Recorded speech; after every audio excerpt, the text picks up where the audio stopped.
नमस्कार, जय हिंद। इस हिंदी चैनल से मैं हूं प्रदीप, आपका बहुत बहुत स्वागत करता हूं। दोस्तों, मुझे उम्मीद है कि टेस्ट 1 में आपने अपना बेहतरीन परफॉर्मेंस दिया होगा। तो दोस्तों, इस वीडियो में हम बात करेंगे जो आपका टेस्ट में क्वेश्चन और उसके बारे में पूरी व्याख्या। चलिए शुरू करते हैं। निम्न यूरोपीय शक्तियों ने भारतीय व्यापार में समय समय पर प्रवेश किया। आपको बताना है इनका कालक्रम। तो सबसे पहले कौन आया? पुर्तगाली, डच, अंग्रेज और फ्रांसीसी। फ्रांसीसी सबसे लास्ट में आते हैं। पुर्तगाली सबसे पहले आया इंडिया में और सबसे लास्ट में भारत से जाते हैं आज़ादी के बाद। ठीक है, अब खास बात क्या है कि ये क्यों आखिर इस समय 15वीं, 16वीं, 17वीं सदी का जो दौर है, इसी समय यूरोप की बहुत ढेर सारी कंपनियां ईस्ट की ओर आना शुरू करती हैं, व्यापार करना शुरू करती हैं, क्योंकि ये दौर है पुनर्जागरण और प्रबोधन का।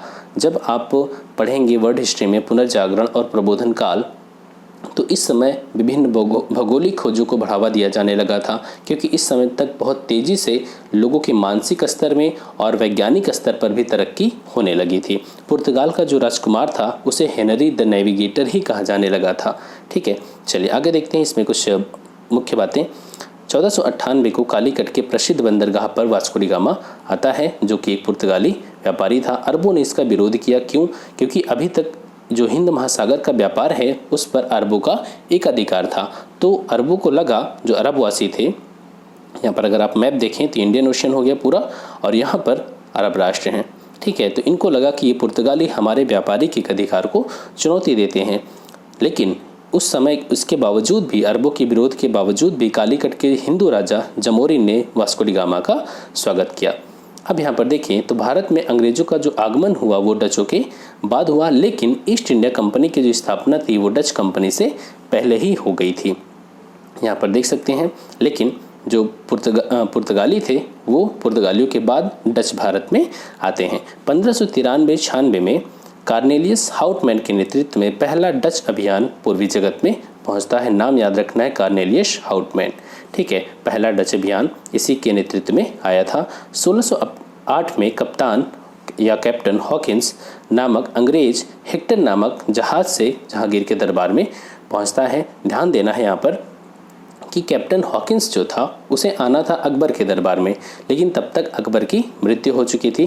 तो कैप्टन हॉकिंस यहाँ पर पहुँचता है जहांगीर के दरबार में। 1664 में फ्रांसीसी व्यापारिक कंपनी की स्थापना सरकारी सहयोग से हुई, अर्थात जो फ्रांसीसी कंपनी थी वो एक सरकारी कंपनी थी, जबकि जो बाकी कंपनियाँ थी वो एक निजी कंपनी थी। ईस्ट इंडिया कंपनी के साथ जो फ्रांसीसी कंपनी का युद्ध हुआ उसमें फ्रांसीसी कंपनी कई बार हारती है और बाद में इसे अपना व्यापार यहाँ से समेटना पड़ता है। क्यों?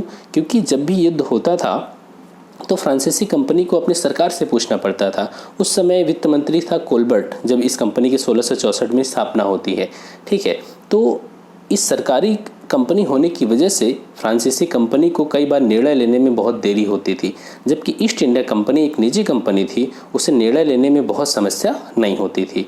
इसी वजह से ईस्ट इंडिया कंपनी ने भारत पे राज किया। अब यहाँ पर देखें तो सूरत में फ्रांसीसियों ने सबसे पहले अपनी कोठी खोली 1668 में। याद रखना, ये जो फैक्ट्री होती थी, अपनी फैक्ट्री खोली। फैक्ट्री में प्रोडक्शन नहीं होता था, फैक्ट्री का काम होता था कि यहाँ पर जैसे मान लीजिए तट पे उन्होंने खोल दिया फैक्ट्री, तो ये जो फैक्ट्री होती थी भारत के आंतरिक क्षेत्रों से जो प्रोडक्ट होता था उसको ला करके यहाँ पर स्टोर किया जाता था और यहाँ से क्या किया जाता था, इसको एक्सपोर्ट किया जाता था, निर्यात किया जाता था। तो फैक्ट्री का मतलब यहाँ पर प्रोडक्शन हब नहीं होता था। ठीक है, चलिए आगे चलते हैं। नेक्स्ट क्वेश्चन, किस अधिनियम के तहत गवर्नर जनरल को अध्यादेश जारी करने की शक्ति प्रदान की गई? तो यहाँ पर बहुत आसान है, भारतीय परिषद अधिनियम 1861। भारतीय परिषद अधिनियम 1861 के तहत गवर्नर जनरल को अध्यादेश जारी करने की शक्ति मिली है। ठीक है, आइए देख लेते हैं 1861 का जो भारत परिषद अधिनियम है उसमें क्या क्या बातें कही गई थी। इसमें भारत परिषद की अनुमति के बिना ही गवर्नर जनरल को अध्यादेश जारी करने की शक्ति दे दी गई और यह जो अध्यादेश था वो 6 महीने तक लागू रह सकता था। अच्छा, क्या भारत में आज भी अध्यादेश लागू होता है? जी हाँ, आर्टिकल 123 के तहत राष्ट्रपति और 213 के तहत राज्यपाल अध्यादेश जारी कर सकते हैं। कब? जब संसद का सदन, दोनों सदन चाहे एक सदन, कोई भी सत्र में ना हो, या विधानसभा के दोनों सदन या खुद विधानमंडल के दोनों सदन या विधानसभा सत्र में ना हो। ठीक है, तो अध्यादेश जारी करने की शक्ति इसी प्रकार की गवर्नर जनरल को भी मिली हुई थी। 1861 का जो अधिनियम था, इसमें एक 5वां सदस्य जोड़ा गया जो विधिवेत्ता हो। ठीक है, विधिवेत्ता के रूप में 5वें सदस्य को भी वायसराय की परिषद में जगह दी गई। इसी अधिनियम के तहत बम्बई मद्रास प्रांतों को अपने लिए कानून बनाने और संशोधन करने का अधिकार फिर से दे दिया गया। खास बात क्या है यहाँ पर कि 1773 से ही बम्बई और मद्रास प्रेसिडेंसी जो थी उनकी अधिकार छीनने शुरू हो गए थे और 1833 में उन्हें अलग से कानून बनाने की अनुमति, उनकी जो कानून बनाने की शक्ति थी उसको ख़त्म कर दिया गया था। कहने का मतलब 1833 में पूर्ण केंद्रीकरण हो गया था, जो भी करना था गवर्नर जनरल करेगा। ठीक है, अब इसके बाद 1861 के अधिनियम में उनकी शक्ति को फिर से उन्हें वापस दे दिया गया कि आप बम्बई और मद्रास के लिए अपने अलग कानून बना सकते हो। तो इस तरीके से 1861 के अधिनियम में जो केंद्रीकरण की प्रक्रिया थी उसे क्या कर दिया गया, ख़त्म कर दिया गया और विकेंद्रीकरण की प्रक्रिया शुरू हुई। और इसके बाद इस अधिनियम द्वारा पहली बार देशवासियों को विधि निर्माण के कार्य में कुछ हद तक भाग लेने का मौका मिला और विधायी क्षेत्र में विकेंद्रीकरण की उस नीति का सूत्रपात हुआ जो आगे चल करके 1935 के अधिनियम की संघात्मक और प्रांतीय स्वायत्तता में प्रस्फुटित हुई, जो मैंने आपको बताया कि यहाँ पर विकेंद्रीकरण की प्रक्रिया शुरू होती है। आगे चलते हैं। आरंभिक वैदिक साहित्य में सर्वाधिक वर्णित नदी कौन सी है? तो यहाँ पर सबसे ज़्यादा जिस नदी का नाम आया है वो कौन सी नदी है? सिंधु। गंगा का तो एक ही बार नाम आया है, सिंधु नदी सबसे ज़्यादा बार उल्लेखित हुई है। यहाँ पर देखें तो सप्त सैंधव जो सिंधु नदी है वो वैदिक साहित्य में सप्त सैंधव के नाम से उसमें कई नदियाँ हैं जिसमें सिंधु एक प्रमुख नदी है। चलिए आगे चलते हैं। और सरस्वती सबसे पवित्र नदी। क्वेश्चन नंबर 4, निम्न में से कौन बुद्ध के जीवन काल में ही संघ का प्रमुख होना चाहता था? तो ये कौन है? देवदत्त है। देवदत्त कौन? देवदत्त आप देखें तो यहाँ पर जनश्रुतियाँ हैं, मतलब ऐसा माना जाता है कि जो देवदत्त है वो महात्मा बुद्ध का चचेरा भाई था और वो महात्मा बुद्ध से काफ़ी ईर्ष्या रखता था। और यहाँ पर जो नाम आप देख रहे हैं उपाली और आनंद के बारे में, तो आइए इनके बारे में देख लें। उपाली और आनंद ये बुद्ध के प्रमुख शिष्य थे। महाकश्यप ने प्रथम बौद्ध संगीति की अध्यक्षता की थी, ये नाम आपको याद रखना है। प्रथम बौद्ध संगीति के अध्यक्ष कौन थे? महाकश्यप। और यहाँ पर जो बुद्ध के प्रिय शिष्य, सबसे प्रिय शिष्य थे आनंद, उन्हीं के आग्रह पर बुद्ध ने संघ में स्त्रियों के प्रवेश की अनुमति दिया था। आगे चलते हैं। आधुनिक देवनागरी लिपि का प्राचीन रूप क्या है? तो आधुनिक देवनागरी लिपि का प्राचीन रूप कौन सा है? ब्राह्मी लिपि। Answer number B. यहाँ पर आइए बात कर लेते हैं कुछ बातें ब्राह्मी लिपि के बारे में। तो अशोक के अधिकांश शिलालेख किस लिपि में मिलते हैं? ब्राह्मी लिपि में ही मिलते हैं। लेकिन याद रखना, ब्राह्मी, खरोष्टी, अरामेइक सभी लिपियों में अशोक के अभिलेख मिलते हैं। ज़्यादातर किस लिपि में मिलते हैं? ब्राह्मी में। ठीक है, यहाँ पर तो इसी को सबसे जो हमारी देवनागरी लिपि आज की है उसका प्राचीनतम रूप मान सकते हैं। अब यहाँ पर बात करें तो जो अरामेइक लिपि है उसी को हम अग्रमेइक लिपि भी बोलते हैं। तो जब आप अफ़गानिस्तान की ओर जाएंगे, ठीक है, ये हो गया इंडिया का मैप, यहाँ पर पाकिस्तान और इधर अफ़गानिस्तान, तो यहाँ से जो अभिलेख अशोक के मिलते हैं वो किस लेख में है, किस लिपि में है? तो अरामेइक लिपि में मिलेंगे। याद रखना है आपको कि जो ब्राह्मी लिपि है वो बाएं से दाएं लिखी जाती है। आज जब आप लिखते हैं पेज में तो यहाँ पर देख रहे होंगे आप ऐसे लिखते हैं, अर्थात आप बाएं से दाएं की ओर जा रहे हैं। ठीक है, तो ये ब्राह्मी लिपि है। जबकि जो खरोष्ठी लिपि है वो ऐसे लिखी जाती है। उर्दू देखें ना, अपने किसी को लिखते हुए उर्दू ये दाएं से बाएं ही लिखा जाता है। चलिए आगे चलते हैं। ब्रह्म समाज का सिद्धांत आधारित है किस चीज़ पर? तो ब्रह्म समाज का सिद्धांत आधारित है एक देववाद पर। यहाँ पर देखिए, जो ब्रह्म समाज है उस समय जो दौर है 1800 का, ठीक है, 19वीं सदी का जो दौर है, इस समय हमारे देश में बहुत सारी अमानवीय प्रथाएं चल रही थीं। जैसे कि ज़्यादातर जो अमानवीय प्रथाएं थी वो महिलाओं के विरुद्ध थी। सती प्रथा, बाल विवाह, शिशु हत्या, अनेक ऐसी कुप्रथाएं विद्यमान थी जिनका उन्मूलन किया जाना बहुत ज़रूरी था। साथ ही देवताओं के बारे में भी बहुत ही भ्रम की स्थिति थी। हजारों लाखों देवताओं की तब भी मान्यता थी, वो मान्यता तो आज भी बरकरार है। लेकिन ज़रूरी था कि उस समय के लोगों में अपनी जो परंपराएं हैं उनके प्रति आत्मविश्वास को लाया जाए और उनके मन से अंधविश्वास को दूर किया जाए। तो इसी उद्देश्य से राजा राम मोहन राय ने ब्रह्म समाज की स्थापना किया था 1828 में। इसका उद्देश्य क्या रहा? शाश्वत अपरिवर्तित ईश्वर की पूजा, जो सारे विश्व का कर्ता और रक्षक है। इसमें मूर्ति पूजा, बलि प्रथा, इन सब की निंदा की गई। राजा राम मोहन राय के उद्देश्यों का और भी एक तात्पर्य था कि सभी धर्मों में आपसी एकता होनी चाहिए, सभी धर्म एक दूसरे को सम्मान करें, कोई किसी का विरोध ना करे। इस संस्था में नया जीवन और फूंकने का, इसे एक ईश्वरवादी आंदोलन के रूप में आगे बढ़ाने का श्रेय किसको जाता है? देवेंद्रनाथ टैगोर को, जब ये अध्यक्ष बनते हैं ब्रह्म समाज के। ठीक है, बाद में ब्रह्म समाज का कई विभाजन भी होता है, इसी से भारतीय ब्रह्म समाज, साधारण ब्रह्म समाज निकल के आता है। आगे चलते हैं। अखिल भारतीय राष्ट्रीय कांग्रेस की प्रथम महिला अध्यक्ष कौन थी? ध्यान दीजिएगा, पूछा गया है अखिल भारतीय राष्ट्रीय कांग्रेस की प्रथम महिला अध्यक्ष, ना तो यहाँ पर भारतीय लिखा है, कुछ भी नहीं लिखा, तो प्रथम महिला अध्यक्ष कौन बनी थी? एनी बेसेंट, 1917 में। 1917 का दौर आपको याद है, 1916 में शुरुआत हुई थी एक आंदोलन की, होम रूल लीग आंदोलन की। 1917 में एनी बेसेंट को गिरफ्तार कर लिया गया था। उस समय इनकी लोकप्रियता चरम पे थी, तो गांधी जी ने कहा कि क्यों ना इन्हें ही कांग्रेस का अध्यक्ष बनाया जाए। ठीक है, तो इसके बाद इन्हें कांग्रेस का अध्यक्ष बनाया गया था।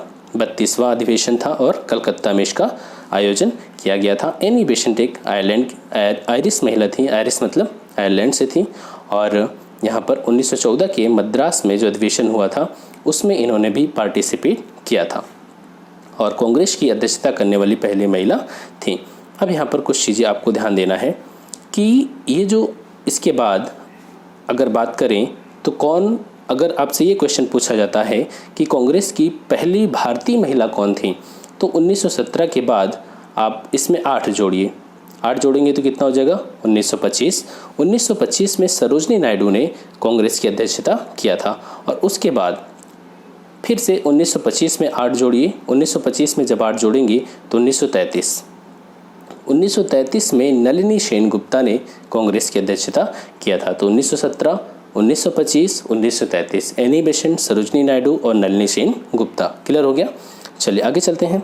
निम्न में से किसने असहयोग आंदोलन के दौरान अपनी वकालत छोड़ दिया था? तो यहाँ पर आंसर है चित्तरंजन दास। असहयोग आंदोलन क्यों हुआ था, इसके पीछे एक लंबी कहानी, कई कारण हैं। इसमें से एक कारण ये भी है कि अंग्रेज़ों ने रोलेट एक्ट लाया।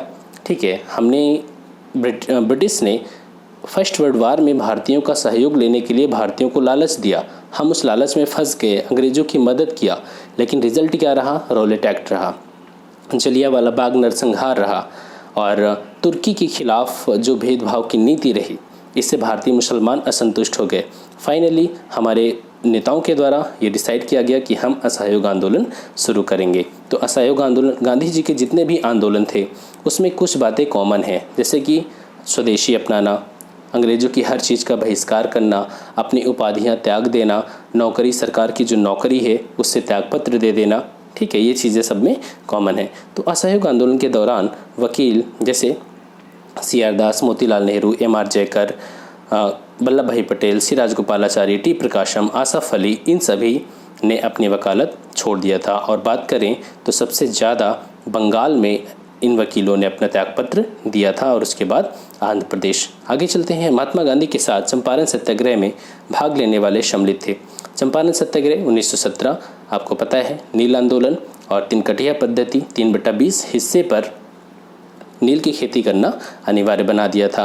और उस समय 1917 के आसपास में ही यूरोप में कृत्रिम नील का आविष्कार हो चुका था। कहने का मतलब अब अंग्रेज़ों को ज़रूरत नहीं थी यहाँ पर नील की खेती करने के लिए, लेकिन वो ज़बरदस्ती किसानों का शोषण कर रहे थे। तो गांधी जी के नेतृत्व में इस आंदोलन को चलाया गया। और कौन कौन लोग थे गांधी जी के साथ, तो आप यहाँ पर देख सकते हैं, राजेंद्र प्रसाद, अनुग्रह नारायण सिंह। ठीक है, आंसर नंबर C।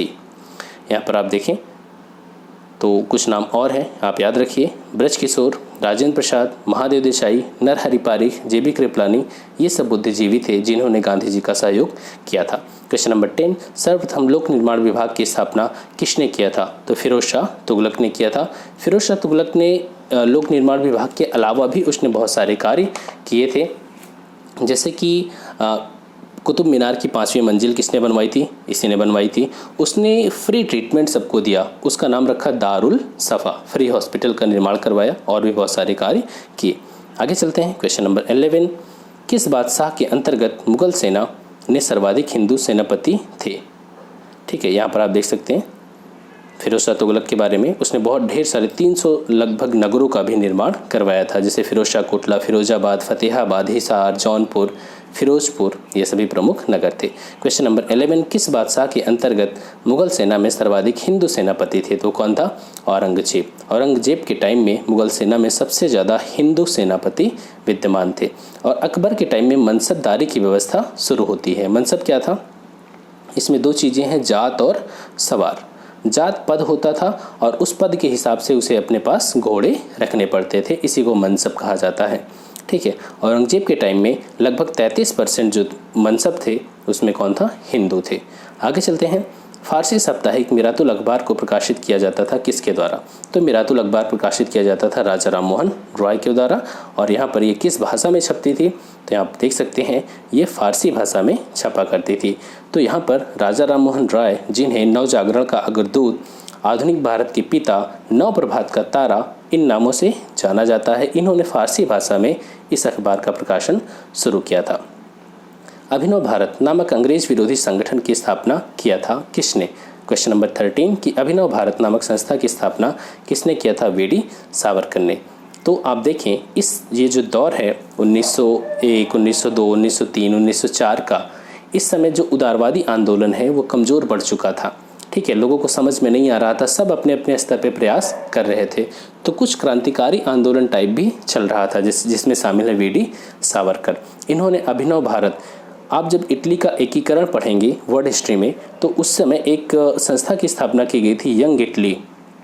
उसी की तर्ज पर भारत में वी.डी. सावरकर ने अभिनव भारत, यंग इंडिया की स्थापना किया था। ठीक है, आइए बात कर लेते हैं इसमें। 1904 में वी.डी. सावरकर ने अभिनव भारत नामक क्रांतिकारी संगठन बनाया था और इसमें छिपे तौर पर, कुछ खुले तौर पर इस आंदोलन को चला रहे थे।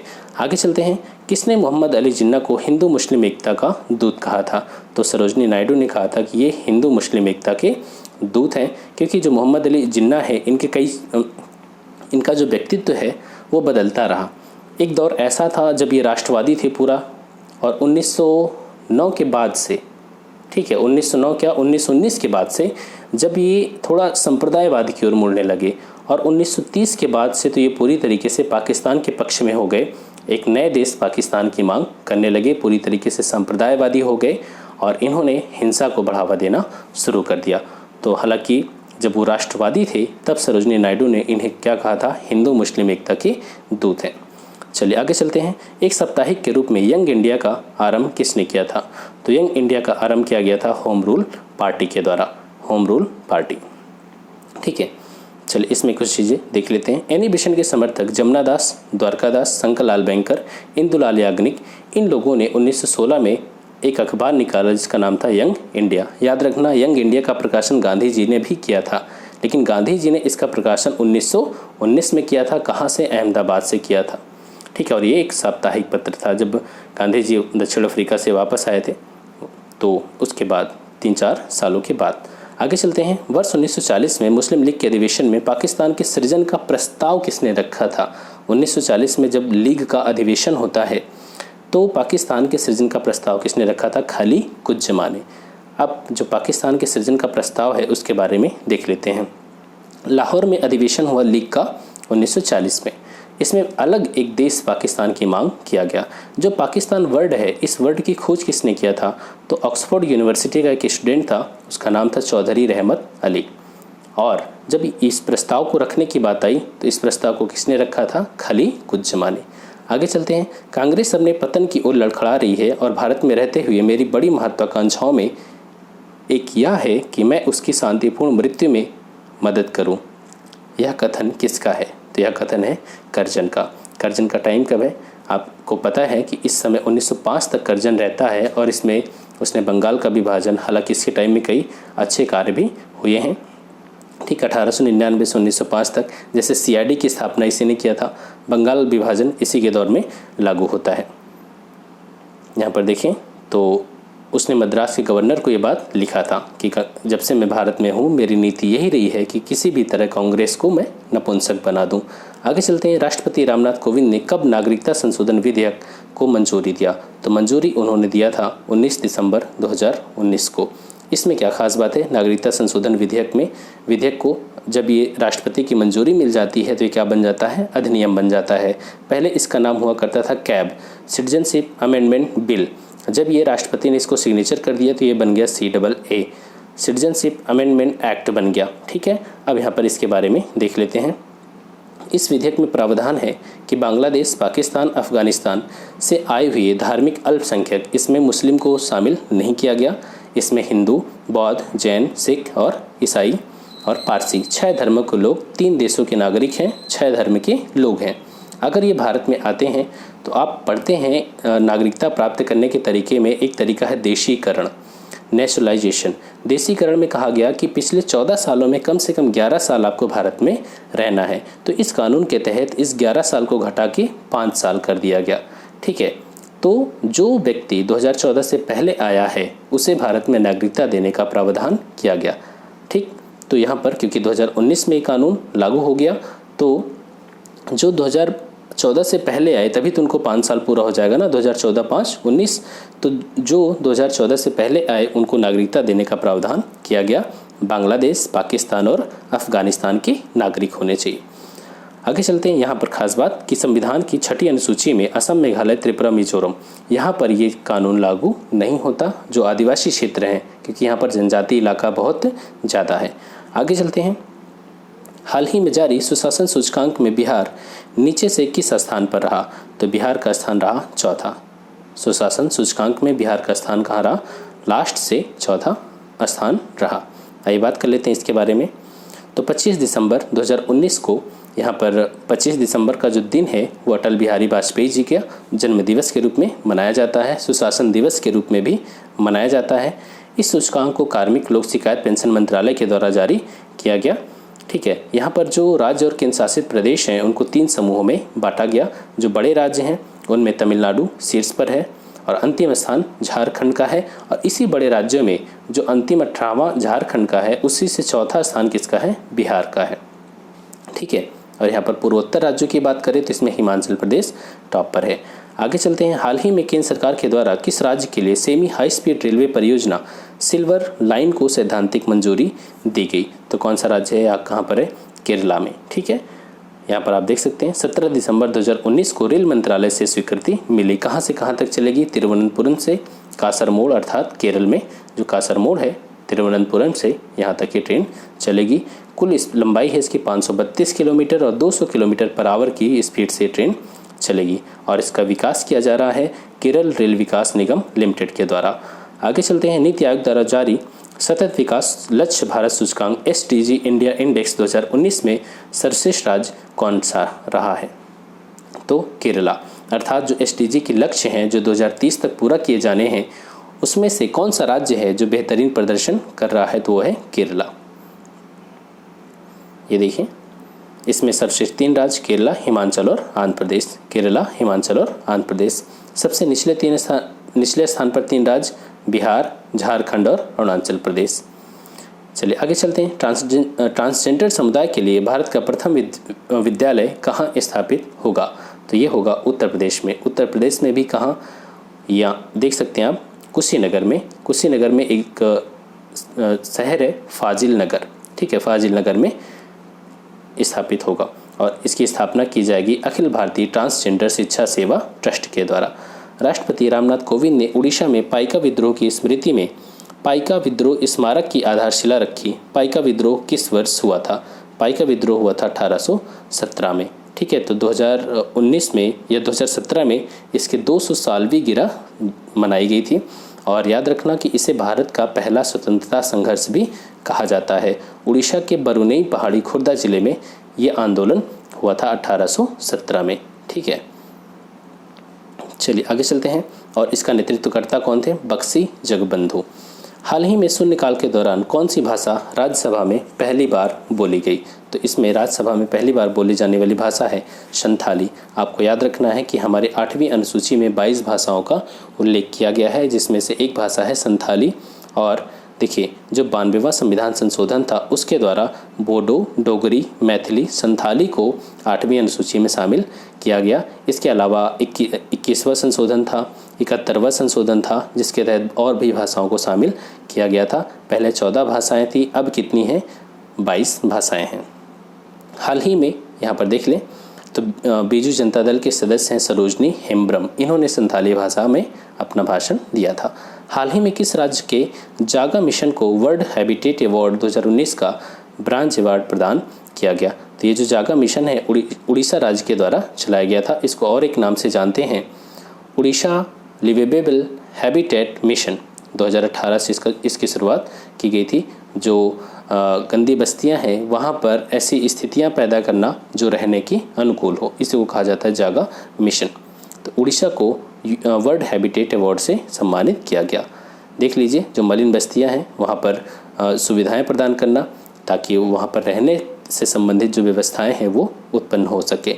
तो यूनाइटेड किंगडम आधारित वर्ल्ड हैबिटेट द्वारा ये प्रदान किया जाता है। चलिए आगे चलते हैं। वर्ष 2019-20 के लिए द इंडिया स्किल रिपोर्ट 2020 के 7वें संस्करण के अनुसार कौन सा शहर रोजगार के मामले में शीर्ष पर रहा? तो बहुत ही आसान है, मुंबई, महाराष्ट्र। ठीक है, रोजगार के मामले में शीर्ष शहर मुंबई और रोजगार के मामले में शीर्ष राज्य कौन रहा? तो महाराष्ट्र। संविधान का 126वां संविधान संशोधन विधेयक, ठीक है, ये बिल है, 2019 का संबंध किससे है? तो यहाँ पर आपको पता है ये हुआ था अनुसूचित जातियों और जनजातियों के आरक्षण से। अब यहाँ पर कुछ खास बातें हैं। ये जो 126वां संविधान संशोधन विधेयक है ये एक्ट के रूप में कन्वर्ट होने पे कौन सा संविधान संशोधन अधिनियम होगा? 104वां होगा। ठीक है, 104। क्योंकि कोई भी विधेयक कब तक अधिनियम नहीं बनता जब तक कि उसे राष्ट्रपति की अनुमति ना मिल जाए। तो ये 126वां संविधान संशोधन विधेयक है, पारित होने के बाद 104वां संविधान संशोधन अधिनियम कहलाएगा। अब यहाँ पर देखें, आपको कुछ मैं संविधान संशोधन अधिनियमों के बारे में बता देता हूँ। जैसे 100वां है बांग्लादेश और भारत के बीच भूमि सीमा समझौता। 101वां किससे है? जीएसटी से है। 101वां जीएसटी। 102वां एनसीबीसी के बारे में है, अर्थात राष्ट्रीय पिछड़ा वर्ग आयोग को संवैधानिक दर्जा। 103वां ईडब्ल्यूएस इकोनॉमिकली वीकर सेक्शन को 10% आरक्षण दिया गया, 103वां संविधान संशोधन। और 104वां एससी एसटी को आरक्षण दिया गया। याद रखिएगा कि हमारे देश में एससी एसटी को संसद में आरक्षण प्रदान किया गया है। अब यहाँ पर एक चीज़ याद रखना बहुत ज़रूरी है कि आज़ादी के बाद जब हमारा संविधान लागू हुआ 1950 में पूरी तरीके से, तब कहा गया था कि एससी एसटी को अगले 10 साल के लिए आरक्षण दिया जाएगा, लेकिन यह आरक्षण समय समय पर बढ़ता रहा। तो 2020 में ये प्रावधान खत्म हो रहा था, इसीलिए संविधान संशोधन करके इनका जो आरक्षण है उसे अगले 10 साल के लिए बढ़ा दिया गया। ठीक है, चलिए आगे चलते हैं। हाल ही में जारी इंडिया करप्शन सर्वे 2019 की रिपोर्ट के अनुसार किस राज्य ने सबसे भ्रष्ट राज्यों की सूची में पहला स्थान हासिल किया? तो सबसे भ्रष्ट किसे माना गया? राजस्थान को। और सेकंड नंबर पे कौन रहा? बिहार रहा। राजस्थान में लगभग 78% लोगों ने स्वीकार किया कि उन्होंने ब्राइब अर्थात घूस दिया है। बिहार में 75% लोगों ने स्वीकार किया कि उन्होंने कोई भी काम करवाने के लिए घूस दिया है। आगे चलते हैं। और इसे जारी कौन करता है? Transparency international. Question number 29, Bharat सरकार ने देश भर के 10 सर्वश्रेष्ठ प्रदर्शन करने वाले पुलिस थानों की सूची जारी किया। इसमें शीर्ष स्थान पर कौन सा पुलिस स्टेशन है? तो ये है एवरडेन पुलिस स्टेशन। कहाँ पर है? अंडमान निकोबार में। ठीक है, और शीर्ष 5 की बात करें तो एवरडेन, बालासिनोर और अजक बुरहानपुर ये एमपी में है। और याद रखना कि एमपी के 2 इसमें जो पुलिस स्टेशन है टॉप 10 में शामिल है। आगे चलते हैं। फिनलैंड की कौन सी महिला जो 34 वर्ष की आयु में दुनिया की सबसे कम उम्र की प्रधानमंत्री बनी है? तो कौन है? सना मरीन है। और ये किस पार्टी से है? सोशल डेमोक्रेटिक पार्टी से। संयुक्त राष्ट्र विकास कार्यक्रम UNDP united nation development program की मानव विकास रिपोर्ट 2019 के अनुसार भारत का कौन सा स्थान है? अर्थात यूएनडीपी के द्वारा एक इंडेक्स जारी किया जाता है, ह्यूमन डेवलपमेंट इंडेक्स। इसकी जो वैल्यू होती है वो 0 से 1 के बीच ही होती है। कभी भी एचडीआई की वैल्यू 0 से ना तो कम होगी और ना ही 1 से ज़्यादा होगी। तो इसमें आपको बताना है भारत की रैंकिंग कितनी है। भारत की रैंकिंग है 129वीं। ठीक है, 2018 की रिपोर्ट में भारत की रैंकिंग कितनी थी? 130वीं थी। वैल्यू कितनी है भारत की? तो 0.647। टॉप पे कौन है? तो नॉर्वे, स्विट्जरलैंड और आयरलैंड। नॉर्वे एचडीआई इंडेक्स में टॉप पर है और भारत की रैंकिंग 129वीं है। ठीक है, 2018 के लिए 130वीं थी। आगे चलते हैं। सिप्री की armed industry database Stockholm international peace research institute, SIPRI का फुल फॉर्म क्या है? ये क्या बताती है कि दुनिया में किन देशों ने सबसे ज़्यादा हथियारों का निर्माण किया, किसने सबसे ज़्यादा निर्यात किया, किसने सबसे ज़्यादा आयात किया, इन सभी का डेटा ये जारी करती है। तो इस रिपोर्ट में बताया गया कि कौन सा देश दुनिया का सबसे बड़ा हथियार निर्माता था, किसने सबसे ज़्यादा हथियारों का निर्माण किया। तो आंसर बहुत ही आसान है, संयुक्त राज्य अमेरिका ने। ठीक है, संयुक्त राज्य अमेरिका। सेकंड पोजीशन पे रसिया, थर्ड पे यूके। भारत का स्थान कितना है? 10वां। और सबसे बड़ी हथियार निर्माता कंपनी कौन है? Lockheed Martin. ठीक है, लॉकहीड मार्टिन ये एक नाम है, लॉकहीड मार्टिन, इसके बाद बोइंग। अब यहाँ पर देखें टॉप 100 जो शस्त्र निर्माता कंपनियां हैं उसमें भारत की भी 3 कंपनियां शामिल है, हाल है। हिंदुस्तान एरोनॉटिक्स लिमिटेड, भारत आयुध कारखाना 56वां पोजीशन पे, और भारत इलेक्ट्रॉनिक्स लिमिटेड BEL 62वें नंबर पे। सिप्री का मुख्यालय कहाँ पर है? स्टॉकहोम, स्वीडन में। स्थापना कब हुई? 1966 में। आगे चलते हैं। नए राष्ट्र चुनने के लिए हाल ही में जन्म संग्रह कराया गया, कहाँ पर करवाया गया? तो ये है बोगनविले। बोगनविले कहाँ पर मिलेगा? आपको ऑस्ट्रेलिया के ऊपर एक देश मिलेगा, Papua New Guinea. Papua New Guinea का एक छोटा सा द्वीप है बोगनविले, वहाँ पर जन्म संग्रह करवाया गया कि आप लोग पापुआ न्यू गिनी में रहना चाहते हैं या एक नया देश बनाना चाहते हैं। तो 98% लोगों ने कहा कि हम बोगनविले को एक नया देश बनाना चाहते हैं। आगे चलते हैं। हाल ही में किस देश ने आधिकारिक रूप से स्पेस फोर्स का शुभारंभ किया? तो अमेरिका ने कहा कि अब हमारी एक नई फोर्स होगी जिसका नाम होगा US space force, United states space force. देखिए यहाँ जो स्पेस फोर्स होगी वो अमेरिका की 6ठी शाखा होगी, क्योंकि 5 ही हैं, आर्मी, नेवी और एयरफोर्स 3 हो गए, चौथा हो गया मैरीन, 5वां हो गया कोस्ट गार्ड और 6ठी हो गई स्पेस फोर्स। क्लियर हो गया? क्योंकि आने वाले जो भविष्य में युद्ध होंगे वो अंतरिक्ष युद्ध होंगे। यहाँ पर लोगों के सैटेलाइट पे अटैक किया जाएगा, क्योंकि आज कोई भी सेना हो उसके ज़्यादातर हथियार सैटेलाइट बेस्ड होते हैं। ठीक है, अगर आप किसी देश का कम्युनिकेशन सिस्टम ख़त्म कर दीजिए तो उस देश को युद्ध में हारने से कोई बचा नहीं सकता। ठीक है, आगे चलते हैं। हाल ही में वर्ल्ड इकोनॉमिक फोरम के द्वारा जारी ग्लोबल जेंडर गैप रिपोर्ट 2020 में भारत का कौन सा स्थान रहा है? यहाँ पर आपको ध्यान देना है, ग्लोबल जेंडर गैप इंडेक्स की बात हो रही 2020 में। जेंडर गैप इंडेक्स में क्या बताया जाता है कि महिलाओं और पुरुषों के बीच विभिन्न क्षेत्रों में कितनी असमानता है। तो भारत की रैंकिंग कितनी है? 112वीं है। कौन जारी करता है? World economic forum. शीर्ष देश कौन है? आइसलैंड। अर्थात आइसलैंड में जो लिंग असमानता है वो बहुत ही कम है। यहाँ पर ये मतलब नहीं कि यहाँ पर लिंग असमानता बहुत ज़्यादा है। डायमेंशन की बात करें तो यहाँ पर इन डायमेंशनों के आधार पे यह इंडेक्स तैयार किया जाता है। आगे चलते हैं। हाल ही में मैनुअल मेरेरो क्रूज को किस देश का प्रधानमंत्री नियुक्त किया गया? क्यूबा। क्यूबा के नए प्रधानमंत्री कौन बने? मरेरो क्रूज। खास बात क्या है कि बहुत लंबे समय से क्यूबा में कोई प्रधानमंत्री नहीं बना था। कब से? 1976 से।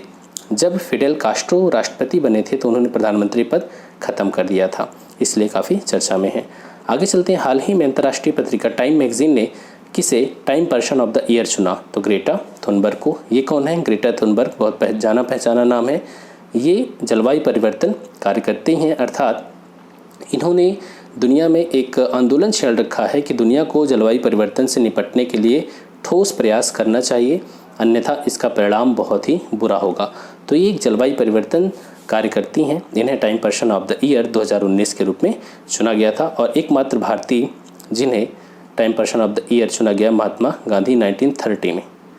ठीक है, ये पहले भारतीय हैं। ठीक है, यहाँ पर आपसे पूछा जाएगा कि पहले भारतीय जिन्हें time person of the year चुना गया तो महात्मा गांधी 1930 में। हाल ही में 2020 को किस अंतर्राष्ट्रीय संस्था के द्वारा नर्स और मिडवाइफ वर्ष घोषित किया गया? नर्स और मिडवाइफ को समर्पित किया गया WHO के द्वारा 2020 को। ठीक है, फ्लोरेंस नाइटिंगेल की 200वीं जयंती के उपलक्ष्य में यह वर्ष घोषित किया गया। 1820 में इनका जन्म हुआ था फ्लोरेंस नाइटिंगेल का, इटली में। इन्हें लेडी विद द लैम्प कहा जाता था क्योंकि नर्स थी और लैंप लेकर के लोगों की सेवा करती थी, नर्स का काम करती थी। तो इन्होंने अपना पूरा जीवन इसी को में समर्पित कर दिया था। विश्व के पहले पूर्ण इलेक्ट्रिक वाणिज्यिक समुद्री विमान ने कहाँ से उड़ान भर करके सफलतापूर्वक परीक्षण अपना पूरा किया? अर्थात ये इलेक्ट्रिक विमान था। इसकी शुरुआत हुई वैंकूवर से। ठीक है, वैंकूवर से शुरुआत हुई और कहाँ तक ये गया? फ्रेजर नदी पर। ये ब्रिटिश कोलंबिया प्रांत है, कनाडा का आप देखेंगे। और वैंकूवर द्वीप भी किसका है? कनाडा का हिस्सा है। तो कनाडा से ये इसने उड़ान भरी थी वैंकूवर द्वीप से। आगे चलते हैं, किस द्वीप समूह में डीजल ईंधन फैलने के बाद इक्वाडोर के द्वारा आपातकाल की घोषणा की गई? ये कौन सा द्वीप है? गैलापागोस। गैलापागोस आपको इक्वाडोर कहाँ पर है? प्रशांत महासागर में, वहाँ पर देखने को मिलेगा, प्रशांत महासागर के तट पे। और दक्षिण पूरा अमेरिका का जो मैप आप देख रहे होंगे तो उसमें इक्वेटर जहाँ पर एंट्री करती है उसी को कहा जाता है इक्वेडोर। इक्वेडोर की राजधानी कहाँ पर है? क्यूटो। तो इक्वेडोर का ही एक द्वीप है गैलापागोस। यहाँ पर इक्वेडोर ने आपातकाल की घोषणा कर दिया था। ठीक है, चलिए आगे चलते हैं। यहाँ पर आप देख सकते हैं जो गैलापागोस द्वीप है इसे वर्ल्ड हेरिटेज साइट के रूप में भी मान्यता प्राप्त है। किसके द्वारा? यूनेस्को के द्वारा। आगे चलें, नेपाल में किस देश के नंबर प्लेट वाले सार्वजनिक वाहनों पर अस्थायी प्रतिबंध लगाया गया? स्वाभाविक सी बात है, भारत से इस समय नेपाल के जो रिश्ते हैं वो बहुत ही कठिन दौर से गुजर रहे हैं, क्योंकि नेपाल जो है वो चाइना की झोली में कूद गया। तो जो भारत के ट्रक हैं उन पे प्रतिबंध लगा दिया था नेपाल ने। क्यों? उसने कहा कि पर्यावरण को बचाने के लिए हम ऐसा कर रहे हैं।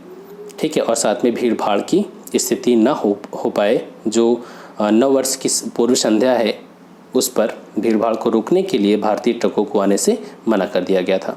हाल ही में 30वां अंतर्राष्ट्रीय पुस्तक मेला 2019 का आयोजन कहाँ पर हुआ था?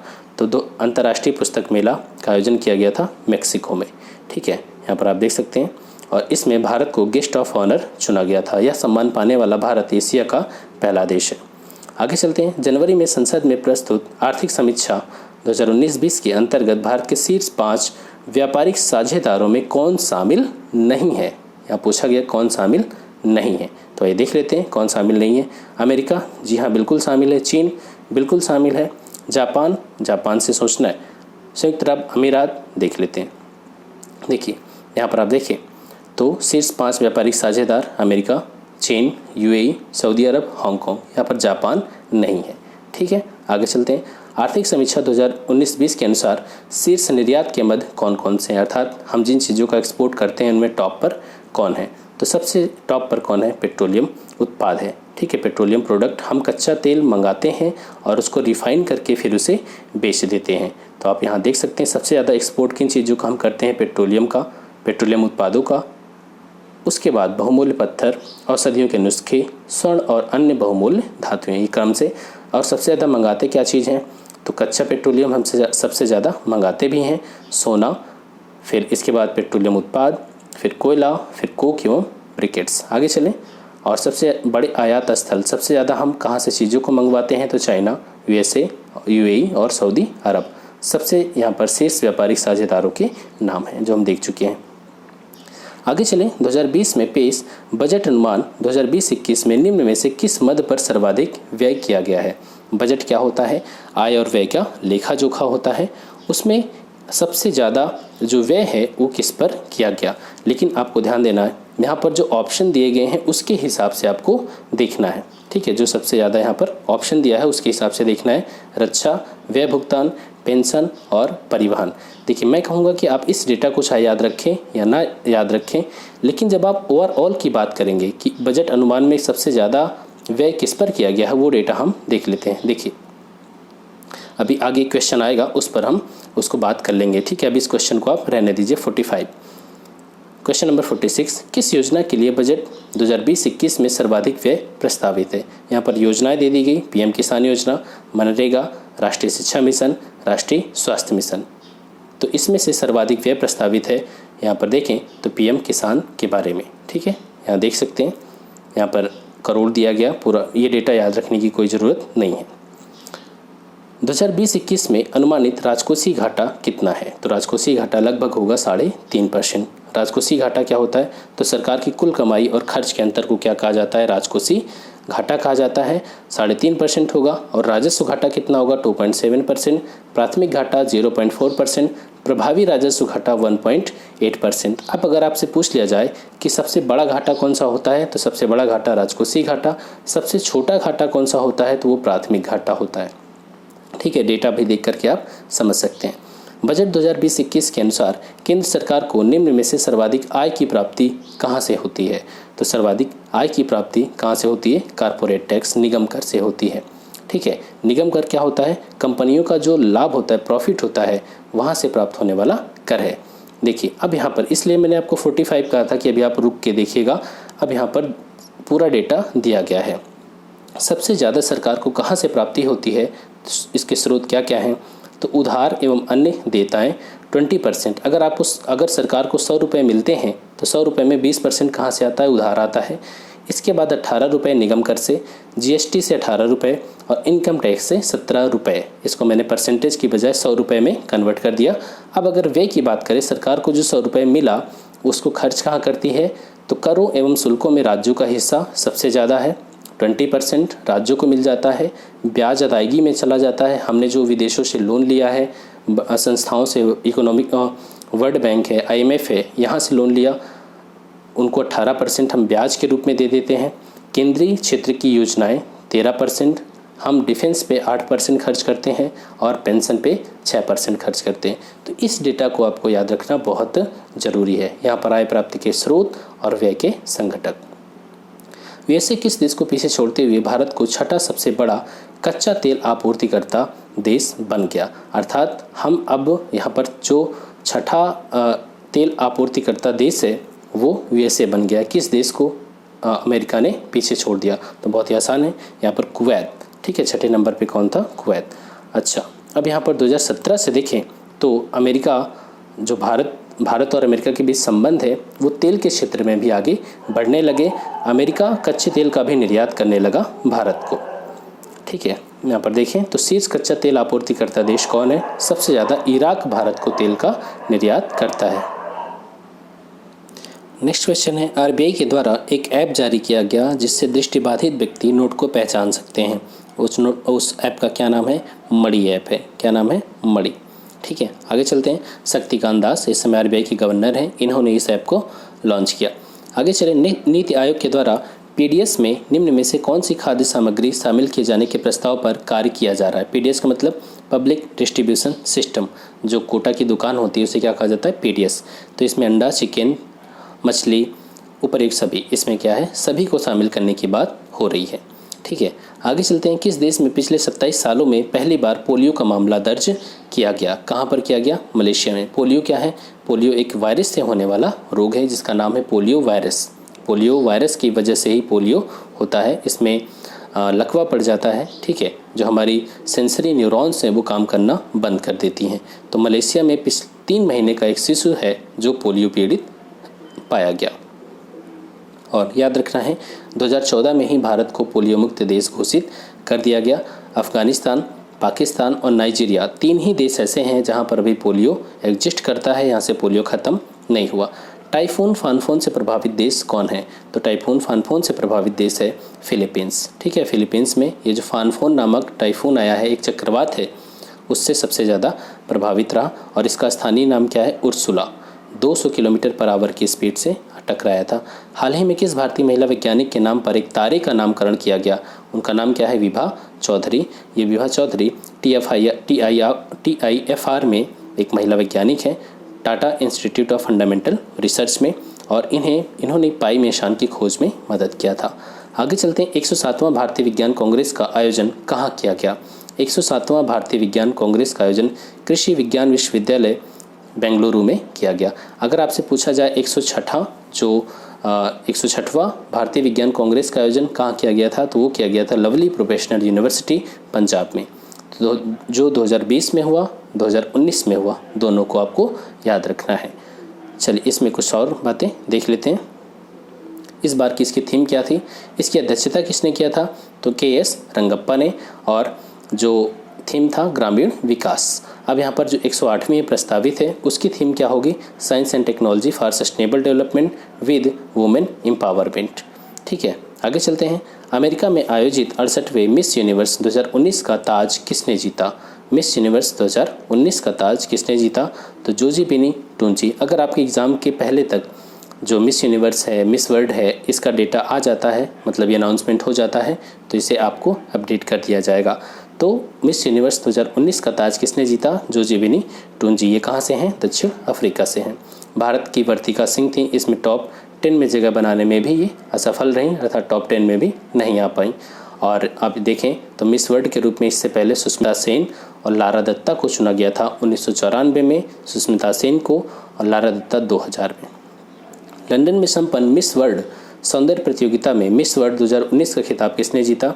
बहुत ही आसान है, टोनी एनसिंग। टोनी एनसिंग कहाँ की हैं? जमाइका की हैं, ठीक है। और यहाँ पर देखें तो इसमें सेकंड रनर अप कौन रही? सुमन राव, जो कि भारत की रही। वायु प्रदूषण से निपटने के लिए हाल ही में किस रेलवे स्टेशन पर एक ऑक्सीजन पार्लर खोला गया? ऐसे होता है ना ब्यूटी पार्लर, तो वहाँ पर आप जा करके शुद्ध हवा का मज़ा ले सकते हैं। तो ऑक्सीजन पार्लर खोला गया कहाँ पर? तो किस रेलवे स्टेशन पे खोला गया? हालांकि ऐसे तो बहुत ढेर सारे हैं, तो आइए देख लेते हैं। यहाँ पर ये खोला गया बी, तो ये है नासिक में, ठीक है। भारतीय रेलवे के सहयोग से खोला गया। भारत और नेपाल के मध्य आयोजित होने वाला संयुक्त सैन्याभ्यास है कहाँ पर? सूर्य किरण। किस नाम से जानते हैं भारत और नेपाल के बीच होने वाले सैन्याभ्यास को? सूर्य किरण के नाम से। कहाँ पर आयोजित किया गया? तो ये रूपन्देही जिला में, नेपाल में आयोजित किया गया। जो इसका 13वां संस्करण था उसको पिथौरागढ़ उत्तराखंड में आयोजित किया गया था। आगे चलते हैं। पेरिस ओलंपिक 2024 के दौरान सर्फिंग प्रतियोगिताओं के आयोजन के लिए किस द्वीप का चयन किया गया था? तो वो है ताहिती। ताहिती कहाँ पर मिलेगा आपको? ये मिलेगा प्रशांत महासागर में, एक छोटा सा द्वीप है। यहाँ पर जो लहरें हैं वो बहुत इनकी ऊंचाई बहुत ज़्यादा होती है। और सर्फिंग क्या किया जाता है? लहरों पे ही, एक तरीके से दौड़ना कह लीजिए, ठीक है। लहरों पे ही ये प्रतियोगिता होती है। आगे चलते हैं। 13वें दक्षिण एशियाई खेलों का आयोजन कहाँ किया गया? 13वें दक्षिण एशियाई खेलों का आयोजन काठमांडू, नेपाल में किया गया। 14वें दक्षिण एशियाई खेलों का आयोजन कहाँ किया जाएगा? ये किया जाएगा पाकिस्तान में किया जाएगा, ठीक है। चलिए आगे चलते हैं। इसमें कुछ बातें और नहीं, ठीक है। विजडन के द्वारा जारी की गई दशक के 5 बेहतरीन खिलाड़ियों की सूची में किस भारतीय को शामिल किया गया? बहुत ही जाना पहचाना नाम, विराट कोहली को। ये जो विजडन है इसको बाइबल ऑफ द क्रिकेट भी कहा जाता है। 1964 में इसका पहला प्रकाशन किया गया। शीर्ष 5 में एकमात्र भारतीय को शामिल किया गया, कौन? विराट कोहली। जो बाकी 4 नाम है आप यहाँ पर देख सकते हैं, Steve Smith, Ellyse Perry, Dale Steyn और एबी डिविलियर्स, साउथ अफ्रीका। आगे चलते हैं। सल्तनत काल में दीवान ए अमीर कोही विभाग निम्न में से किससे संबंधित था? तो दीवान ए अमीर कोही विभाग जो था वो कृषि से संबंधित था। और इसकी स्थापना किसने किया था? तो मोहम्मद बिन तुगलक ने किया था इसकी स्थापना। निम्न में से कौन पहला सुल्तान था जिसने भारत में सांकेतिक मुद्रा का प्रचलन किया था?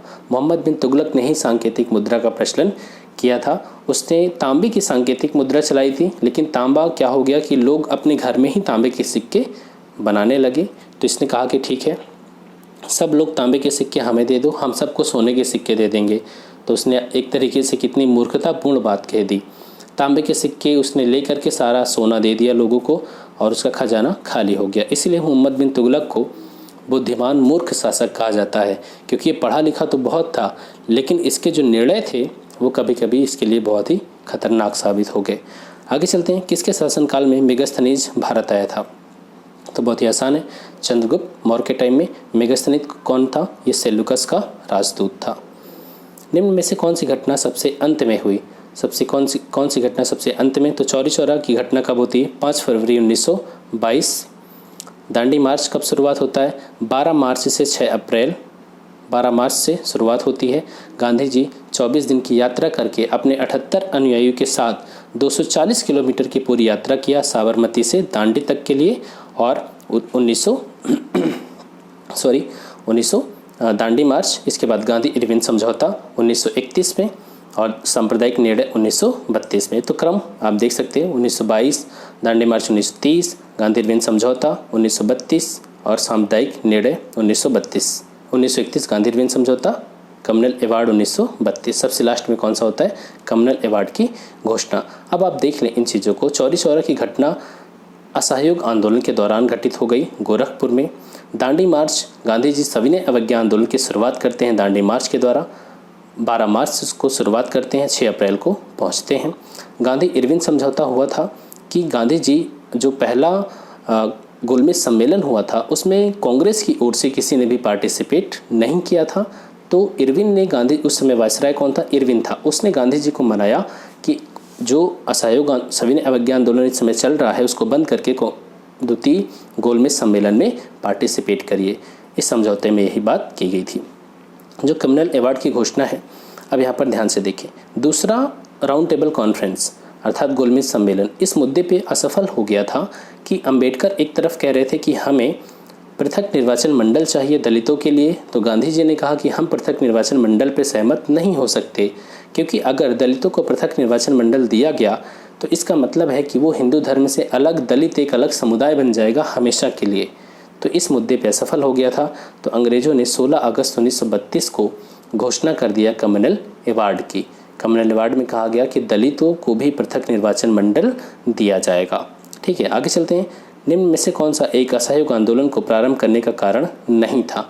असहयोग आंदोलन की शुरुआत की गई थी, उसके पीछे क्या क्या कारण थे, इसमें आपको बताना है कौन सा कारण नहीं है।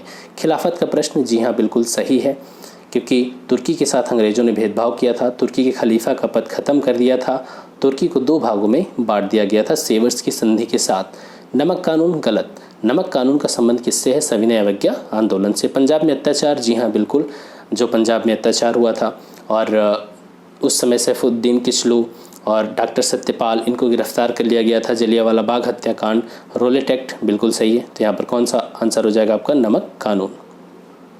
आगे चलते हैं, आपको यहाँ पर बताना है अंग्रेजों के द्वारा विलय कर लिया गया संबलपुर, सतारा, अवध, झांसी और यहाँ पर काल क्रम दिया गया है। ये बात कब की है? ये डलहौजी के टाइम की है। डलहौजी की जो हड़प की नीति थी उसके तहत इनका विलय किया गया था।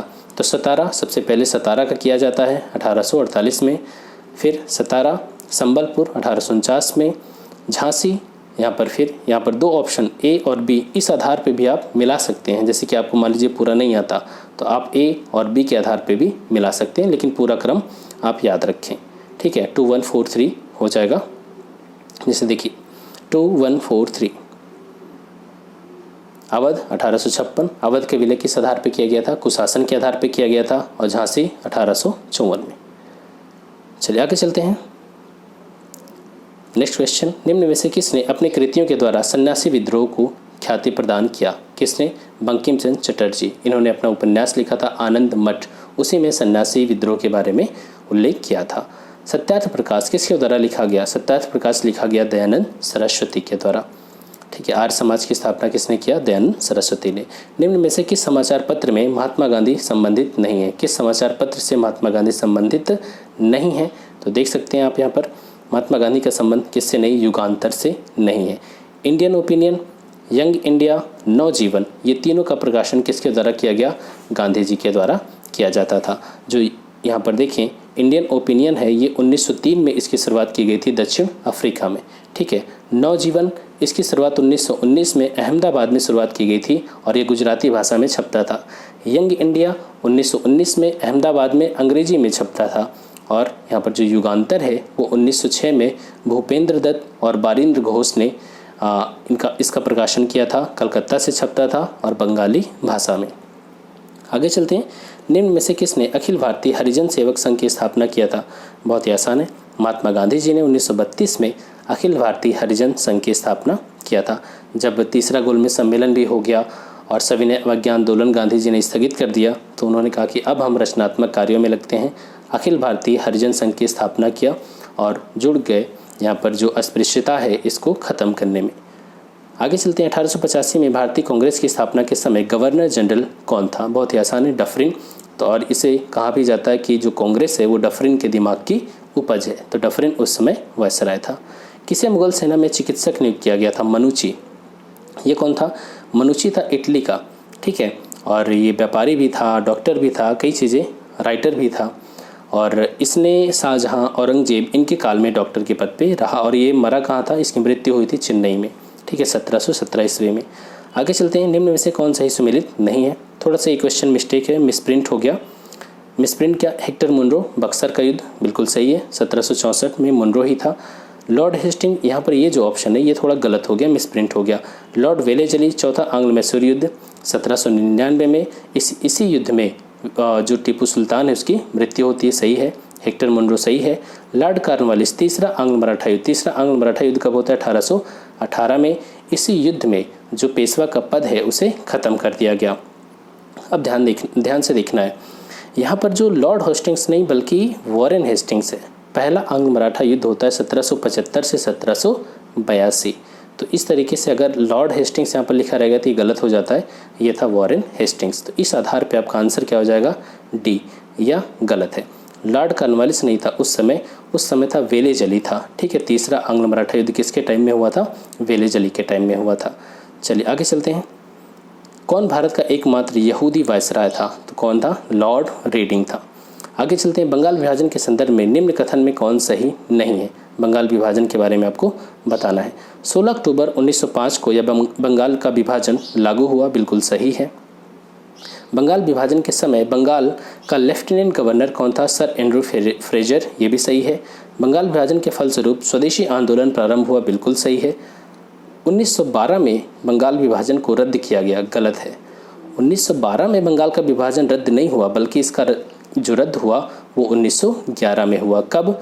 1911 में आपको पता है कि दिल्ली दरबार का आयोजन किया गया, उसमें जॉर्ज पंचम और महारानी मेरी इन्होंने पार्टिसिपेट किया, और उसी समय 1911 में बंगाल विभाजन को रद्द करके अनाउंस किया गया कि अब राजधानी कलकत्ता से दिल्ली शिफ्ट की जाएगी, और 1912 में दिल्ली राजधानी बनती है भारत की। ठीक है, आगे चलें। क्रिप्स मिशन के साथ कांग्रेस के आधिकारिक वार्ताकार कौन थे? तो क्रिप्स मिशन से बात करने के लिए किसको किसको चुना गया था? बहुत ही आसान है।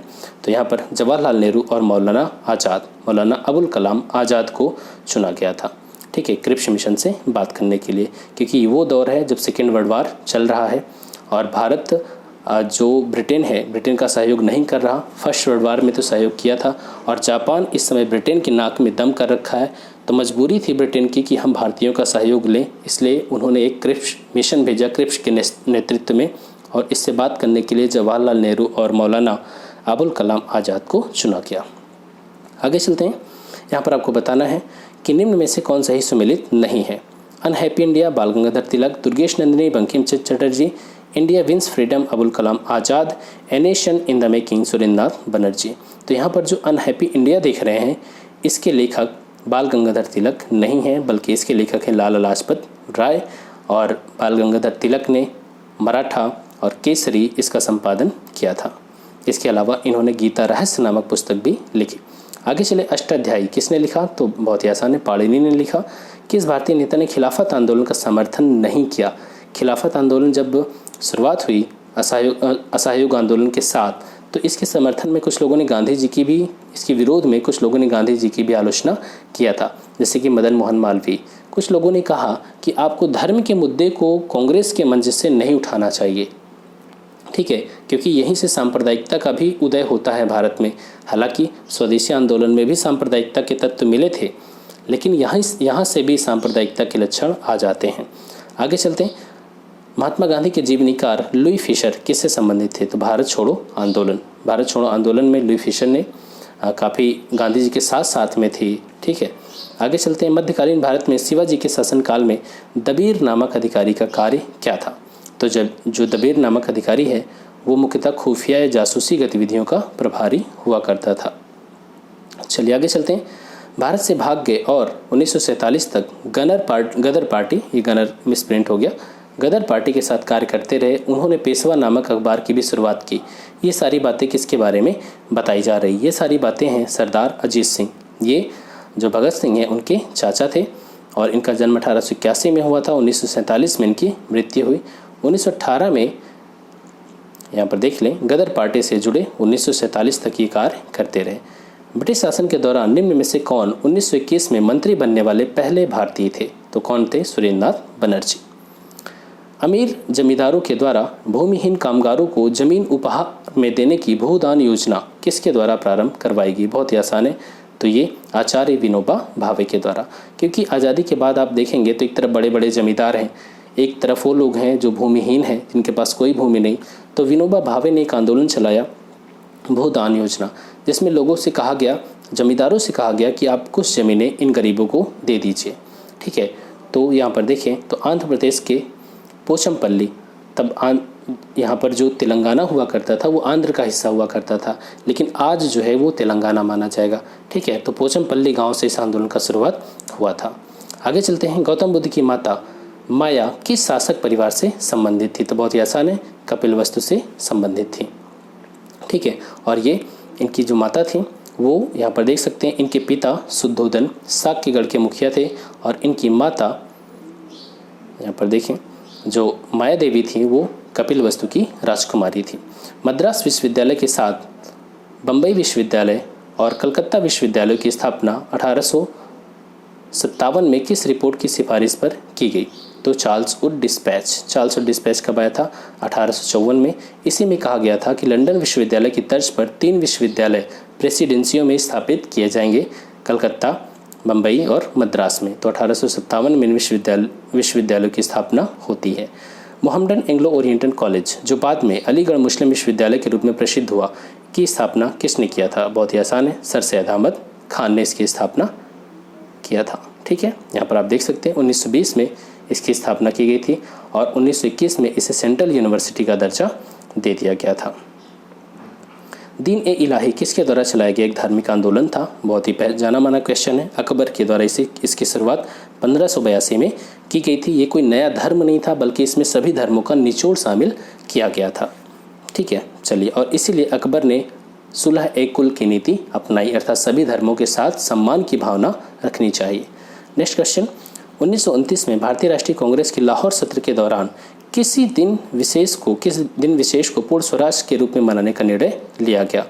ठीक है, स्वतंत्र भारत में उसी तारीख को निम्न में से किसे मनाने के लिए चुना गया था? कहने का मतलब, जिस दिन हमने पूर्ण स्वतंत्रता दिवस मनाया था लाहौर अधिवेशन में, उसी दिन को हम आज किस दिन के रूप में मनाते हैं? तो हम उसे आज स्वतंत्रता दिवस के रूप में मनाते हैं। ठीक है, गणतंत्र दिवस के रूप में मनाते हैं। क्यों? अब यहाँ पर आप देख सकते हैं, इसके पीछे तो पूरी कहानी ही है। जब लाहौर अधिवेशन हुआ तो हमने उस लाहौर अधिवेशन में डिसीजन लिया कि 26 जनवरी 1930 को लाहौर अधिवेशन कब हुआ था? 1929 में। लाहौर अधिवेशन में कहा गया कि 1930 को 26 जनवरी को हम स्वतंत्रता दिवस के रूप में मनाएंगे।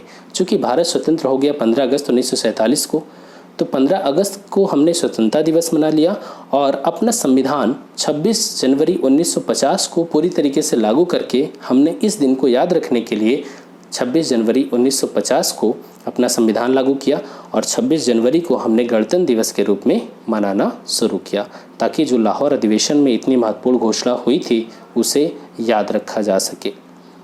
ठीक है, आगे चलते हैं। गौतम बुद्ध ने उत्तर प्रदेश के कहाँ पर अपना पहला उपदेश दिया था? बहुत ही आसान है, सारनाथ में अर्थात वाराणसी में अपना पहला इन्होंने प्रवचन दिया था। तो इनका जन्म 563 ईसा पूर्व से 483 BC में इनकी डेथ होती है। 563 में इनका जन्म हुआ। लुम्बिनी में शाक्य कुल के राजा शुद्धोधन के घर में इनका जन्म हुआ। 29 साल की अवस्था में इन्होंने अपना घर छोड़ दिया और ये जो प्रक्रिया थी उसे किस नाम से जाना जाता है? महाभिनिष्क्रमण के नाम से जाना जाता है। और इसके बाद इन्हें आषाढ़ की पूर्णिमा को ये सारनाथ पहुँचे वाराणसी में, यहीं पर इन्होंने अपना पहला उपदेश दिया। ठीक है, और इस प्रक्रिया को क्या कहा जाता है? धर्म चक्र परिवर्तन। इसको घर से जब वो निकले तो उसे महाभिनिष्क्रमण, और जब उन्होंने अपना पहला उपदेश दिया तो उसे धर्म चक्र परिवर्तन कहा जाता है। निम्न घटनाओं में से किसके बाद रविन्द्रनाथ टैगोर ने अपनी नाइटहुड की उपाधि ब्रिटिश सरकार को वापस कर दिया? तो जलियांवाला बाग नरसंहार की वजह से। ठीक है, जब जलियांवाला बाग नरसंहार हुआ 13 अप्रैल 1919 को, तो रविन्द्रनाथ टैगोर ने नाइटहुड की उपाधि वापस कर दिया और उसी समय वायसराय की कार्यकारिणी में एक भारतीय सदस्य थे शंकरन नायर, इन्होंने भी अपनी स्तर की उपाधि, साथ ही इन्होंने वायसराय की परिषद से त्यागपत्र भी दे दिया और सर की उपाधि भी वापस लौटा दिया। और याद रखना, ये जब नरसंहार हुआ था जलियांवाला बाग हत्याकांड, तो उस समय एक लेफ्टिनेंट हुआ करता था रेजिनाल्ड डायर की हत्या ऊधम सिंह ने नहीं किया, ध्यान रखना। इस नरसंहार का बदला लेने के लिए उस समय जो पंजाब का लेफ्टिनेंट गवर्नर था, ठीक है, पंजाब का लेफ्टिनेंट गवर्नर था, उसका नाम क्या था? Michael O'Dwyer. इसकी हत्या ऊधम सिंह ने कर दिया और इसी की वजह से ऊधम सिंह को फांसी भी हो गई थी ब्रिटेन में। आगे चलते हैं। निम्न में से कौन कथक का प्रख्यात नर्तक या नर्तकी है? बहुत ही आसान, बिरजू महाराज। ये कहाँ से संबंध रखते हैं? ये लखनऊ घराने से संबंधित हैं। ठीक है, कालका विंध्याधीन घराने से, और इन्हें पद्म विभूषण भी मिला हुआ था। इसके अलावा इन्हें कालीचरण सम्मान, संगीत नाटक अकादमी पुरस्कार, इससे भी सम्मानित किया गया है। मुगलकालीन भारत में जमा और हासिल का मूल अंतर निम्न में से क्या था? जमा क्या होता है और हासिल क्या है? तो बहुत ही आसान है। जमा जो होता था, देखिए यहाँ पर जमा निर्धारित रकम थी और हासिल क्या होता था, सचमुच वसूली गई रकम। जमा का मतलब हो गया कितनी फिक्स है, और हासिल कितना हुआ, जो सचमुच वसूली गई रकम होती थी उसे हासिल कहा जाता था। निम्न में से उदारवादियों की कौन सी मांग को माले मिंटो सुधार में स्वीकार कर लिया गया था। उदारवादियों की कौन सी मांग थी जिसको माले मिंटो सुधार में स्वीकार कर लिया गया। अब देखिए, जो माले मिंटो सुधार है वो कब आया, 1909 में। माले मिंटो सुधार की एक खास बात है कि इसमें मुस्लिमों को पृथक निर्वाचन मंडल दिया गया। साथ ही जो उदारवादी चरण है वो 1885 से 1905 तक चलता है। इनकी मांग चलती रहती है। तो अंग्रेज़ों ने इन्हें थोड़ा सा सपोर्ट करने के लिए, क्योंकि वो बांटो और राज करो की नीति से चल रहे थे, मुस्लिमों को पृथक निर्वाचन मंडल दे करके उन्होंने क्या किया, मुस्लिमों को एक साइड कर दिया। और दूसरी बात, इसमें उदारवादियों को थोड़ा सा सपोर्ट करके इन्होंने उग्रवादियों से उनको अलग कर दिया। तो इस तरीके से उग्रवादी अलग हो गए, उदारवादी अलग हो गए, मुस्लिम अलग हो गए, मतलब बांट रहे हैं सबको, बांट करके वो राज कर रहे हैं। तो इसमें उन्होंने स्वशासन का विचार गलत है, स्वशासन के बारे में तो उन्होंने सोचा ही नहीं। भारत को एक स्वतंत्र उपनिवेश बिल्कुल गलत, उत्तरदायी सरकार की स्थापना बिल्कुल गलत, परिषद के आकार में थोड़ा वृद्धि कर दिया, क्योंकि उदारवादियों की यही मांग थी कि आप परिषद के आकार में वृद्धि करिए, इसमें भारतीयों को जगह दीजिए। तो इसमें कुछ भारतीयों को शामिल करके उदारवादियों को अपनी ओर इन्होंने मिला लिया। आगे चलते हैं, यहाँ पर देखें तो वायसराय की कार्यकारी परिषद में पहले भारतीय किसको शामिल किया गया, सत्येंद्र प्रसाद सिन्हा को, SP सिन्हा। ठीक है, आगे चलते हैं। भारत के राष्ट्रीय चिन्ह के नीचे लिखे शब्द सत्यमेव जयते को कहाँ से लिया गया। सत्यमेव जयते को लिखा गया मुंडकोपनिषद से। तो हमारे देश में आपको पता है भारतीय ग्रंथों में उपनिषदों का एक अलग ही स्थान है, उसमें एक उपनिषद है मुंडकोपनिषद, और सत्यमेव जयते वहीं से लिया गया। इसका मतलब क्या होता है, सत्य की सदैव विजय होती है। ठीक है, चलिए आगे चलते हैं। ईस्ट इंडिया कंपनी के उस अधिकारी की पहचान कीजिए जिसने ब्राह्मी और खरोष्ठी लिपियों का अध्ययन किया और मौर्य राजनीतिक इतिहास को नई दिशा दिया। तो बहुत ही आसान, जेम्स प्रिंसेप। याद रखना, ईस्ट इंडिया कंपनी का मालिक आज कौन है, एक इंडियन है। अब आप कमेंट सेक्शन में बताइए कि इस ईस्ट इंडिया कंपनी का मालिक कौन सा भारतीय, उसका नाम क्या है। ठीक है, तो जेम्स प्रिंसेप ही था जिसने अशोक के अभिलेखों को पढ़ने में सफलता पाई थी। आगे चलते हैं। पारसी क्रांतिकारी मैडम भीखाजी कामा ने एक साप्ताहिक पत्रिका आरंभ किया था, उसका नाम क्या था। उसका नाम था वंदे मातरम। भीखाजी कामा को भारतीय क्रांति की माँ भी कहा जाता है, क्योंकि इन्होंने विदेशों में रह करके भारतीय क्रांति, भारत को आज़ाद कराने के लिए इन्होंने क्रांति का संपादन किया था।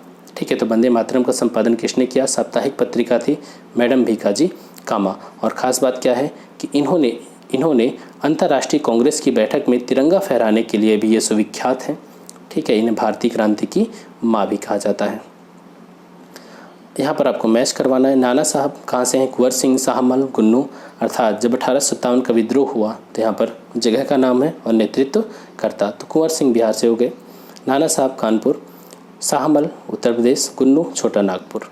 ठीक है, चलिए आगे चलते हैं। यहाँ पर मैच किया गया। कौन सा प्रस्ताव 1946 में जवाहरलाल नेहरू द्वारा रखे गए उद्देश्यों संबंधी प्रस्ताव ऑब्जेक्टिव्स रेजोल्यूशन का भाग नहीं था।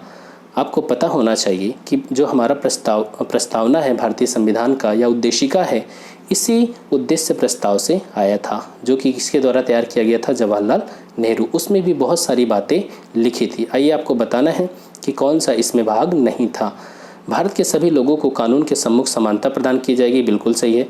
भारत एक स्वतंत्र संप्रभु गणराज्य है, ये भी उद्देश्य प्रस्ताव में था और हमारे संविधान की प्रस्तावना में आज भी शामिल है। अल्पसंख्यकों तथा अन्य पिछड़े वर्गों को किसी प्रकार की सुरक्षा प्रदान नहीं की जाएगी, गलत हो गया। स्वतंत्र भारत की सत्ता एवं सभी शक्तियां जनता से प्राप्त होगी, बिल्कुल सही है। तो आपका आंसर क्या है, सी, ये पार्ट उसमें शामिल नहीं था। ठीक है, चलिए आगे चलते हैं। दिल्ली सल्तनत के वंशों की 1206 से 1526 ईस्वी तक की क्रमानुगत सूची बनाइए।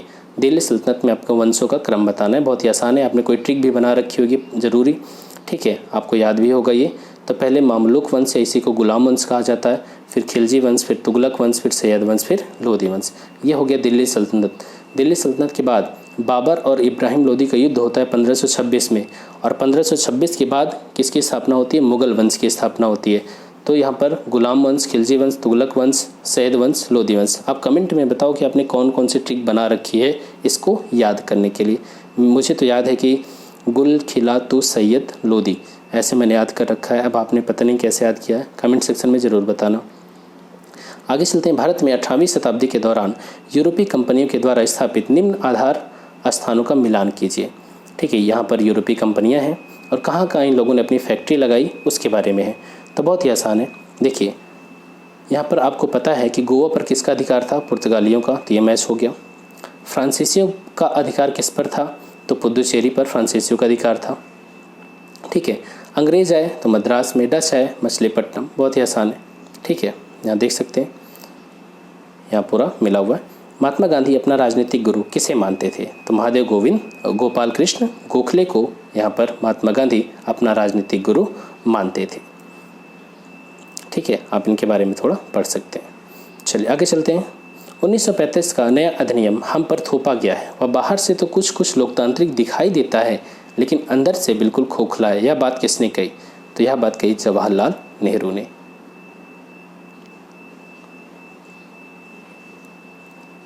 मदन मोहन मालवीय ने कहा था। आगे चलते हैं। निम्न में से कौन भारत का राष्ट्रीय प्रतीक नहीं है, तो आप देख सकते हैं अशोक वृक्ष, कमल का फूल, मोर, बरगद का वृक्ष। इसमें से जो अशोक का वृक्ष है वो हमारे राष्ट्रीय प्रतीकों में शामिल नहीं है। तो भारत का राष्ट्रीय प्रतीक क्या है, यहाँ देख सकते हैं राष्ट्रीय ध्वज तिरंगा, राष्ट्रीय चिन्ह अशोक चक्र, राष्ट्रीय गान जनगण मन, राष्ट्रीय गीत वंदे मातरम, राष्ट्रीय लिपि देवनागरी, राष्ट्रीय भाषा, यहाँ पर एक बात गलत हो गई, राष्ट्रीय भाषा हमारी हिंदी नहीं है, राजकीय भाषा हिंदी है। ठीक है, राष्ट्रीय वाक्य सत्यमेव जयते, राष्ट्रीय पशु बाघ, राष्ट्रीय खेल हॉकी, राष्ट्रीय पक्षी मोर, राष्ट्रीय वृक्ष बरगद, राष्ट्रीय फल आम। बाकी आप देख लीजिए। ठीक है, आगे चलते हैं। रॉलेट एक्ट का मुख्य उद्देश्य क्या था, रॉलेट एक्ट लाया गया था कि उस समय के जो क्रांतिकारी हैं उनको बिना किसी ऑर्डर के, बिना किसी वारंट के गिरफ्तार कर लेना। कहने का मतलब बिना मुकदमा चलाए किसी को भी जेल भेज देना और मुकदमे की संक्षिप्त कार्रवाई। यहाँ पर आंसर क्या हो जाएगा, डी। ठीक है, सर सिडनी रॉलेट की अध्यक्षता में 1917 में एक कमेटी बनाई गई जिसको हम सेडिशन कमेटी कहते हैं। 1919 में इसने अपनी रिपोर्ट दिया और एक अधिनियम बना जिसको कहा जाता है रॉलेट एक्ट। इसमें कहा गया था कि बिना वारंट के किसी को भी गिरफ्तार किया जा सकता है और उसकी कोई भी बात सुनी नहीं जाएगी, उसे ना अपील करने का अधिकार होगा, ना उसे वकील मिलेगा। इसीलिए इस कानून को क्या कहा जाता है, काला कानून या बिना वकील, बिना अपील, बिना दलील के भी नाम से जाना जाता है। निम्न में से कौन ऐसी क्रांतिकारी थी जिसने भारत से बाहर रह करके कार्य किया था, तो मैडम भीकाजी कामा। ये पेरिस में रह करके इन्होंने भारतीय क्रांतिकारी से संबंधित गतिविधियों को संपादित किया था और इन्होंने ही वंदे मातरम नामक साप्ताहिक पत्रिका का भी प्रकाशन किया था। ठीक, इनके बारे में तो हम देख चुके हैं। आगे चलते हैं। जो हमारा नेक्स्ट क्वेश्चन, निम्न में से किसने भारत के पुरातात्विक सर्वेक्षण में किस डायरेक्टर जनरल ने पूरे विश्व के समक्ष मोहनजोदड़ो की खोज की घोषणा किया था, तो बहुत ही आसान है, जॉन मार्शल। उस समय जो भारतीय पुरातात्विक सर्वेक्षण था उसका डायरेक्टर जनरल कौन था, जॉन मार्शल। ठीक है, चलिए आगे चलते हैं। यहाँ पर कुछ देख लीजिए। जो भारतीय पुरातात्विक सर्वेक्षण है वो संस्कृति मंत्रालय के अधीन एक विभाग है।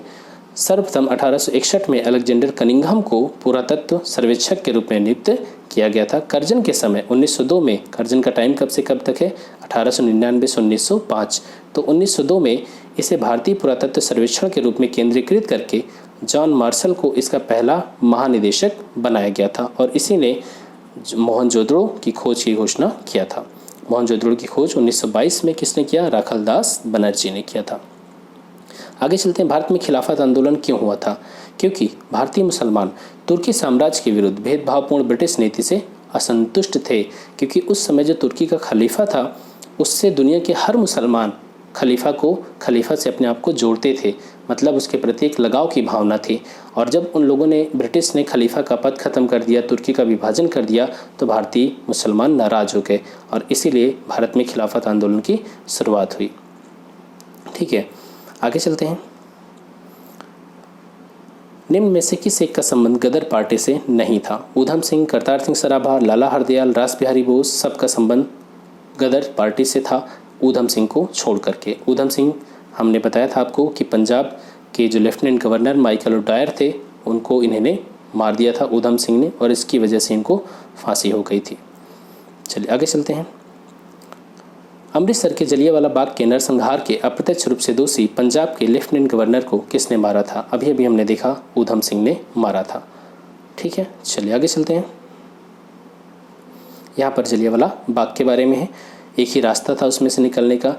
वहाँ जो लोग इकट्ठा हुए थे वो डॉक्टर सत्यपाल और सैफुद्दीन किचलू की गिरफ्तारी का विरोध कर रहे थे, साथ ही वैसाखी का त्यौहार भी मना रहे थे। तो उसी समय जो पंजाब का लेफ्टिनेंट गवर्नर था उसने आदेश भी दिया था, और साथ ही उस समय जो कर्नल था, ठीक है, उसका नाम क्या था, Reginald Dyer, general Reginald Dyer, उसने गोली चलाने का आदेश दे दिया। और लगभग इसमें 379 लोग मारे गए, 1200 घायल हुए। हालांकि ये सरकारी रिपोर्ट है जो कहती है 300 लोग लगभग मारे गए, जबकि देखा जाए तो इसमें 1000 से ज़्यादा लोगों की मृत्यु हुई थी। आगे चलते हैं। निम्न में से किसने विजयनगर साम्राज्य की स्थापना किया? तो हरिहर और बुक्का। हरिहर और बुक्का ने विजयनगर साम्राज्य की स्थापना किया। अब देखिए ये जो हरिहर और बुक्का थे ये पहले मुस्लिम बन गए थे, ठीक है। मोहम्मद तुगलक ने क्या किया, इनको पहले दिल्ली बुला लिया था जहां इन्हें मुसलमान बना दिया गया था। बाद में इन दोनों भाइयों को साउथ में भेजा गया, तो वहां पर महंत विद्या तीर्थ ने इन्हें फिर से हिंदू बना दिया, और इन लोगों ने अपने पिता संगम के नाम पे संगम वंश की स्थापना किया, ठीक है। और बाद में यही बन जाता है विजयनगर साम्राज्य 1336। आगे चलते हैं। व्यपगत की नीति का संबंध किससे है? व्यपगत, ठीक है, डॉक्ट्रिन ऑफ लैप्स। तो डॉक्ट्रिन ऑफ लैप्स का संबंध लॉर्ड डलहौजी के टाइम से है। डलहौजी ने जो हड़प की नीति अपनाई थी, डॉक्ट्रिन ऑफ लैप्स, इसी के तहत इसने भारत में सतारा, संबलपुर, जैतपुर, बघाट, उड़ीसा, उदयपुर, नागपुर, झांसी, इन सब का विलय ब्रिटिश साम्राज्य में किया था। आगे चलते हैं। वह ब्रिटिश वायसराय जिसने प्राचीन इमारतों और स्मारकों के संरक्षण के लिए कई उपाय किए थे, कौन था? कर्जन। अभी हमने देखा था कि इसी के टाइम में एक कानून आया था, प्राचीन स्मारक संरक्षण अधिनियम, ठीक है। इसके तहत इसने भारतीय पुरातत्व विभाग की स्थापना किया था, और इसकी जिम्मेदारी थी कि जो ऐतिहासिक इमारतें हैं उनकी सुरक्षा करना और मरम्मत करना। पूर्ण स्वराज की घोषणा भारतीय राष्ट्रीय कांग्रेस के किस अधिवेशन में की गई थी? 1929 का अधिवेशन, लाहौर। इसमें कहा गया था कि अब हमें पूर्ण आज़ादी से कम कुछ भी मंजूर नहीं है, ठीक है। तो इसके अध्यक्ष कौन थे? जवाहरलाल नेहरू। आगे चलते हैं। शेख निजामुद्दीन औलिया की दरगाह कहाँ पर है? तो शेख निजामुद्दीन औलिया की दरगाह कहाँ है? दिल्ली में है, ठीक है। और यहाँ पर जो शेख निजामुद्दीन औलिया हैं वो बाबा फरीद के शिष्य हैं, और तुगलक काल में जब आप पढ़ेंगे तो जो मोहम्मद बिन तुगलक हुआ करता था वो काफ़ी इनसे नाराज़ हुआ करता था, ठीक है। चलिए आगे चलते हैं। दक्षिण भारत के चालुक्य वंश की स्थापना किसने किया था? तो यहाँ पर पुलकेशिन प्रथम ने चालुक्य वंश की स्थापना किया था, और इसने बादामी या वातापी पर कब्जा करके उसे अपनी राजधानी बनाया था, और इसने अश्वमेध वाजपेयी यज्ञ भी किया था पुलकेशिन प्रथम ने। सर्वेंट्स ऑफ इंडिया सोसाइटी की स्थापना किसने किया था? गोपाल कृष्ण गोखले ने। कब किया था? 1905 में महाराष्ट्र में सर्वेंट्स ऑफ इंडिया सोसाइटी की स्थापना किया था। भगवान बुद्ध का गया से किस प्रकार से गहरा संबंध है? तो गया में क्या हुआ था? इन्होंने ज्ञान प्राप्त किया था, ठीक है। 29 साल की आयु में गृह त्याग दिया, ये सारी घटनाएं हम देख चुके हैं। सबसे पहले वैशाली आकर के सांख्य दर्शन के आचार्य आलार कलाम से इन्होंने मुलाकात किया। इसके बाद राजगृह में रुद्रक रामपुत्र से मुलाकात किया, फिर वो बोधगया गए। 35 साल की आयु में उरुवेला में पीपल के वृक्ष के नीचे निरंजना नदी के तट पर वैशाख पूर्णिमा के दिन इनको ज्ञान की प्राप्ति होती है। इसके बाद वो बुद्ध कहलाए, ठीक है। आगे चलते हैं। किसे भारत का ब्रिटिश साम्राज्य का संस्थापक माना जाता है? अर्थात भारत में ब्रिटिश साम्राज्य की स्थापना किसने किया? तो माना जाता है क्लाइव को। क्लाइव, दो जगहों पर क्लाइव को आपको ध्यान में रखना चाहिए, एक प्लासी का युद्ध और दूसरा जब बक्सर का युद्ध खत्म होता है तो इलाहाबाद की संधि हुई 1765 में। इलाहाबाद की संधि, 2 संधियाँ इलाहाबाद की होती हैं, उसमें उन संधियों को किसने हस्ताक्षरित किया था? वो किया था क्लाइव ने, ठीक है। आगे चलते हैं। विक्रमशिला बिहार का संस्थापक कौन था? तो ये था बंगाल का शासक धर्मपाल, ठीक। आगे चलते हैं। Question number 123। कलिंग युद्ध का विवरण हमें ज्ञात होता है कहाँ से? तो अशोक के 13वें शिलालेख से। इसी में अशोक कलिंग युद्ध के बारे में उल्लेख करता है। खिलाफत आंदोलन के प्रमुख नेता निम्न में से कौन से थे? तो मौलाना मोहम्मद अली और शौकत अली, इन्हें हम अली बंधु के नाम से भी जानते हैं। आगे चलते हैं। मोहिनी अट्टम परंपरागत नृत्य है कहाँ का? मोहिनी अट्टम केरल से संबंधित है। सिंधु घाटी सभ्यता का पत्तन नगर, पत्तन का मतलब बंदरगाह, ठीक है, यहाँ पर पत्तन होना चाहिए, पतन लिखा है। पत्तन नगर कौन सा था? तो ये लोथल। लोथल कहाँ पर है? गुजरात में, भोगवा नदी के किनारे। एलोरा गुफाओं का निर्माण करवाया था, किसने करवाया था? चोलों ने करवाया था, ठीक है। एलोरा गुफाएं कहाँ पर है? महाराष्ट्र में। ब्रह्म समाज का सिद्धांत आधारित है, किस चीज़ पर आधारित है? एक देववाद पर। हमने एक्सप्लेनेशन, हालांकि शायद ही क्वेश्चन 2 बार हो चुका। आगे चलते हैं। भारतीय राष्ट्रीय कांग्रेस के सन 1905 ईस्वी के बनारस अधिवेशन के अध्यक्ष कौन थे? बनारस अधिवेशन की अध्यक्षता किसने किया था? गोपाल कृष्ण गोखले ने किया था। महात्मा गांधी के साथ चंपारण में भाग लेने वाले कौन कौन से थे? कौन कौन से लोग शामिल थे? तो राजेंद्र प्रसाद, अनुग्रह नारायण सिंह, नरहरि पारिक, ठीक है, बहुत से नाम इसमें शामिल हैं। दिल्ली के दौलताबाद राजधानी के स्थानांतरण का आदेश किसने दिया था? दिल्ली से दौलताबाद। हमने अभी देखा था कि एक शासक था, बुद्धिमान मूर्ख शासक, मोहम्मद बिन तुगलक। वो उसने क्या किया था कि अपनी राजधानी को दिल्ली से दौलताबाद ले जाने की बात किया, लेकिन ऐसा हुआ कि दिल्ली से दौलताबाद राजधानी गई, लोग वहाँ शिफ्ट हुए, फिर वहाँ से लोगों को यहाँ लाया गया, मतलब कि आने जाने में है कितने लोगों की मृत्यु हो गई। इसीलिए तो इसको बुद्धिमान मूर्ख शासक भी कहा जाता था। तो कौन हो गया? मोहम्मद बिन तुगलक। Answer D. आगे चलते हैं। Next question. किस शासक ने सर्वप्रथम जजिया कर को समाप्त किया था? किस शासक ने समाप्त किया था? जैनुल आबदीन ने। देखिए यहाँ पर ये जो जैनुल आबदीन ऑप्शन है आपका, ये जम्मू कश्मीर के लिए है, ध्यान देना, ठीक है। ये जम्मू कश्मीर में जो जजिया कर है उसको ख़त्म किया था जैनुल आबदीन ने। इसके पिता ने जजिया कर लगाया था और इसने ख़त्म किया। जजिया कर की पूरी स्टोरी मैं आपको बता देता हूँ। जजिया कर कैसा कर था? यह एक गैर धार्मिक कर था। मुसलमानों से ये कर नहीं लिया जाता था, बाकी यहूदी हैं, ईसाई हैं, हिंदू हैं, इन सभी से वसूला जाता था। भारत में जजिया कर किसने सबसे पहले लगाया? तो 712 में मोहम्मद बिन कासिम ने लगाया। मोहम्मद बिन कासिम ने जब अटैक किया था तो सिंध पर उसने विजय हासिल किया, मोहम्मद बिन कासिम ने, और सिंध पर उसने जजिया कर लगा दिया। फिर जाकर के दिल्ली सल्तनत में फिरोज शाह तुगलक ने ब्राह्मणों पे भी जजिया कर लगा दिया, क्योंकि जब मोहम्मद बिन कासिम ने जजिया कर लगाया था तो उस समय ब्राह्मणों को उसमें शामिल नहीं किया गया था। फिरोज शाह तुगलक ने ब्राह्मणों पे भी जजिया कर लगा दिया। फिर आकर के मुग़ल काल में अकबर ने क्या किया? जजिया कर को ख़त्म कर दिया। अकबर ने तो ख़त्म किया, लेकिन बाद में औरंगजेब ने फिर से लगा दिया जजिया कर, ठीक है, 1674 के आसपास में। और फिर जाकर के फ़र्रुखसियर 1717 में, कौन? फ़र्रुखसियर 1717 में जजिया कर को ख़त्म कर दिया।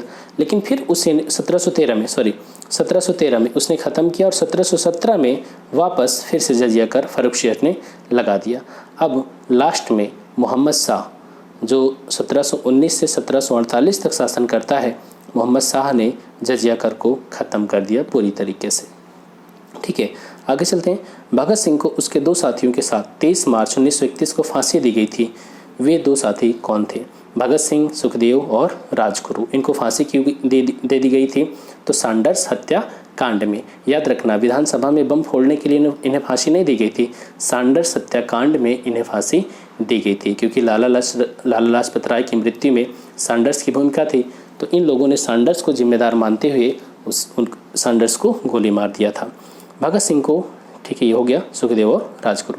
अखिल भारतीय किसान सभा जिसकी बैठक विजयवाड़ा में हुई का निर्वाचित अध्यक्ष कौन था? सहजानंद सरस्वती, ठीक है। तो अखिल भारतीय किसान सभा, इसकी स्थापना यहाँ पर 1936 में हुई थी, किसानों का मूवमेंट। हाल ही में बिहार के सनोज राज केबीसी सीजन 11 के पहले करोड़पति बने, वे किस जिले से संबंधित हैं? तो वे हैं जहानाबाद से, ठीक है। ये इन्होंने जो केबीसी का सीजन 11 है इसके पहले करोड़पति चुने गए, यूपीएससी की तैयारी करते थे यही मुखर्जी नगर में। आगे चलते हैं। मुजफ्फरपुर की रहने वाली वह महिला जो हाल ही में भारतीय नौसेना की पहली महिला पायलट बनी, क्या नाम है उनका? शिवानी। कहाँ की हैं? मुजफ्फरपुर की, ठीक है। आगे चलते हैं। बिहार राज्य की वह महिला जो हाल ही में मशरूम महिला के रूप में प्रसिद्ध हुई तथा उन्हें नारी शक्ति पुरस्कार से सम्मानित किया गया, क्या नाम है उनका? बीना देवी। क्या नाम है? बीना देवी, ठीक है। आप देख सकते हैं यहाँ पर बिहार की बेटी बीना देवी प्रधानमंत्री मोदी के सोशल मीडिया खातों को संभालने के लिए 7 महिलाओं में से एक महिला बनती हैं। हाल ही में चलाई गई नीर निर्मल परियोजना में कौन सा राज्य शामिल नहीं है? तो नीर निर्मल परियोजना बिहार, उत्तर प्रदेश और असम और झारखंड। बिहार, उत्तर प्रदेश, असम, झारखंड, ये 4 राज्य शामिल हैं। इसमें उड़ीसा शामिल नहीं है। आगे चलते हैं। अंतर्राष्ट्रीय जल ज्ञान शिखर सम्मेलन का आयोजन हाल ही में कहाँ किया गया? तो इस अंतर्राष्ट्रीय जल ज्ञान शिखर सम्मेलन का आयोजन पटना में किया गया, NIT में। हाल ही में मुख्यमंत्री नीतीश कुमार ने किस झील को इको दूरिता झील बनाने का निर्णय लिया है? तो कौन सी झील है? खड़गपुर झील है। खड़गपुर झील कहाँ पर है? मुंगेर में है। आगे चलते हैं, इसको इको टूरिज्म स्पॉट बनाने का निर्णय लिया गया है। हाल ही में बौद्ध महोत्सव 2020 का आयोजन कहाँ किया गया? बहुत ही आसान है, बोध गया में किया गया और नीतीश कुमार ने इसका उद्घाटन किया। खेलो इंडिया यूथ गेम 2020 में पदक तालिका में बिहार की रैंकिंग क्या रही? तो खेलो इंडिया यूथ गेम्स 2020 में बिहार की रैंकिंग 28वीं रही। ठीक है, चलिए आगे चलते हैं। बिहार के कुष्ठ पीड़ितों तथा उनके आश्रितों को प्रति माह कितने रुपए पेंशन मिलेगी? तो जो बिहार के कुष्ठ पीड़ित हैं और उनके आश्रित हैं उनको जो पेंशन मिलेगी वो 3000 रुपये प्रति माह मिलेगी और समाज कल्याण विभाग के द्वारा स्कीम चलाई जा रही है। बिहार की पहली महिला प्रभागी वन अधिकारी DFO किसे नियुक्त किया गया? तो ये रुचि सिंह को नियुक्त किया गया। ठीक है, ये यूपी के वाराणसी से संबंधित है। आगे चलते हैं, वन सर्वेक्षण रिपोर्ट 2019 के अनुसार बिहार के कितने क्षेत्रों पर अभिलिखित वनावरण है? कितने क्षेत्रों पर आपको यहाँ पर बताना रिकॉर्डेड फॉरेस्ट कवर है। ठीक है, तो यहाँ पर 6877 किलोमीटर पर रिकॉर्डेड फॉरेस्ट कवर है, जो कि बिहार के कुल क्षेत्रफल का 7.3% है। वन सर्वेक्षण रिपोर्ट 2019 के अनुसार कुल कितने प्रतिशत क्षेत्र वनाच्छादित हैं, फॉरेस्ट कवर हैं? यहाँ पर रिकॉर्डेड नहीं पूछा जा रहा, ठीक है, टोटल कवर पूछा जा रहा है, फॉरेस्ट कवर, तो ये हो जाएगा आपका 7.76%। आगे चलते हैं, बिहार में वृक्ष आच्छादित क्षेत्र कितने हैं? अर्थात यहाँ पर ट्री कवर पूछा जा रहा है। पिछले क्वेश्चन में फॉरेस्ट कवर पूछा गया था और यहाँ पर आपको बताना है वृक्ष कवर, वृक्ष आच्छादित क्षेत्र कितने % पर है? तो 2.13%। ठीक है, 2003 किलोमीटर स्क्वायर है, जो कि बिहार के कुल क्षेत्रफल का 2.13% है। नेक्स्ट क्वेश्चन, पटना के गांधी मैदान में आयोजित गणतंत्र दिवस परेड 2020 में किस विभाग की झांकी ने प्रथम स्थान हासिल किया है? तो यहाँ पर शिक्षा विभाग ने। नेक्स्ट क्वेश्चन, यहाँ पर इसका नाम क्या था झांकी का? किताबों की दुनिया। हाल ही में बिहार को किन 2 फसलों में सर्वश्रेष्ठ उत्पादन के लिए कृषि कर्मण पुरस्कार से सम्मानित किया गया? तो बहुत ही आसान है, गेहूं और मक्का के लिए बिहार को 5वीं बार यह पुरस्कार मिला। ठीक है, तो दोस्तों इस तरीके से हमने पूरे क्वेश्चन कंप्लीट किए। आई होप कि आपको अच्छा लगा होगा। तो मिलते हैं नेक्स्ट वीडियो में। Thanks for watching, keep smiling.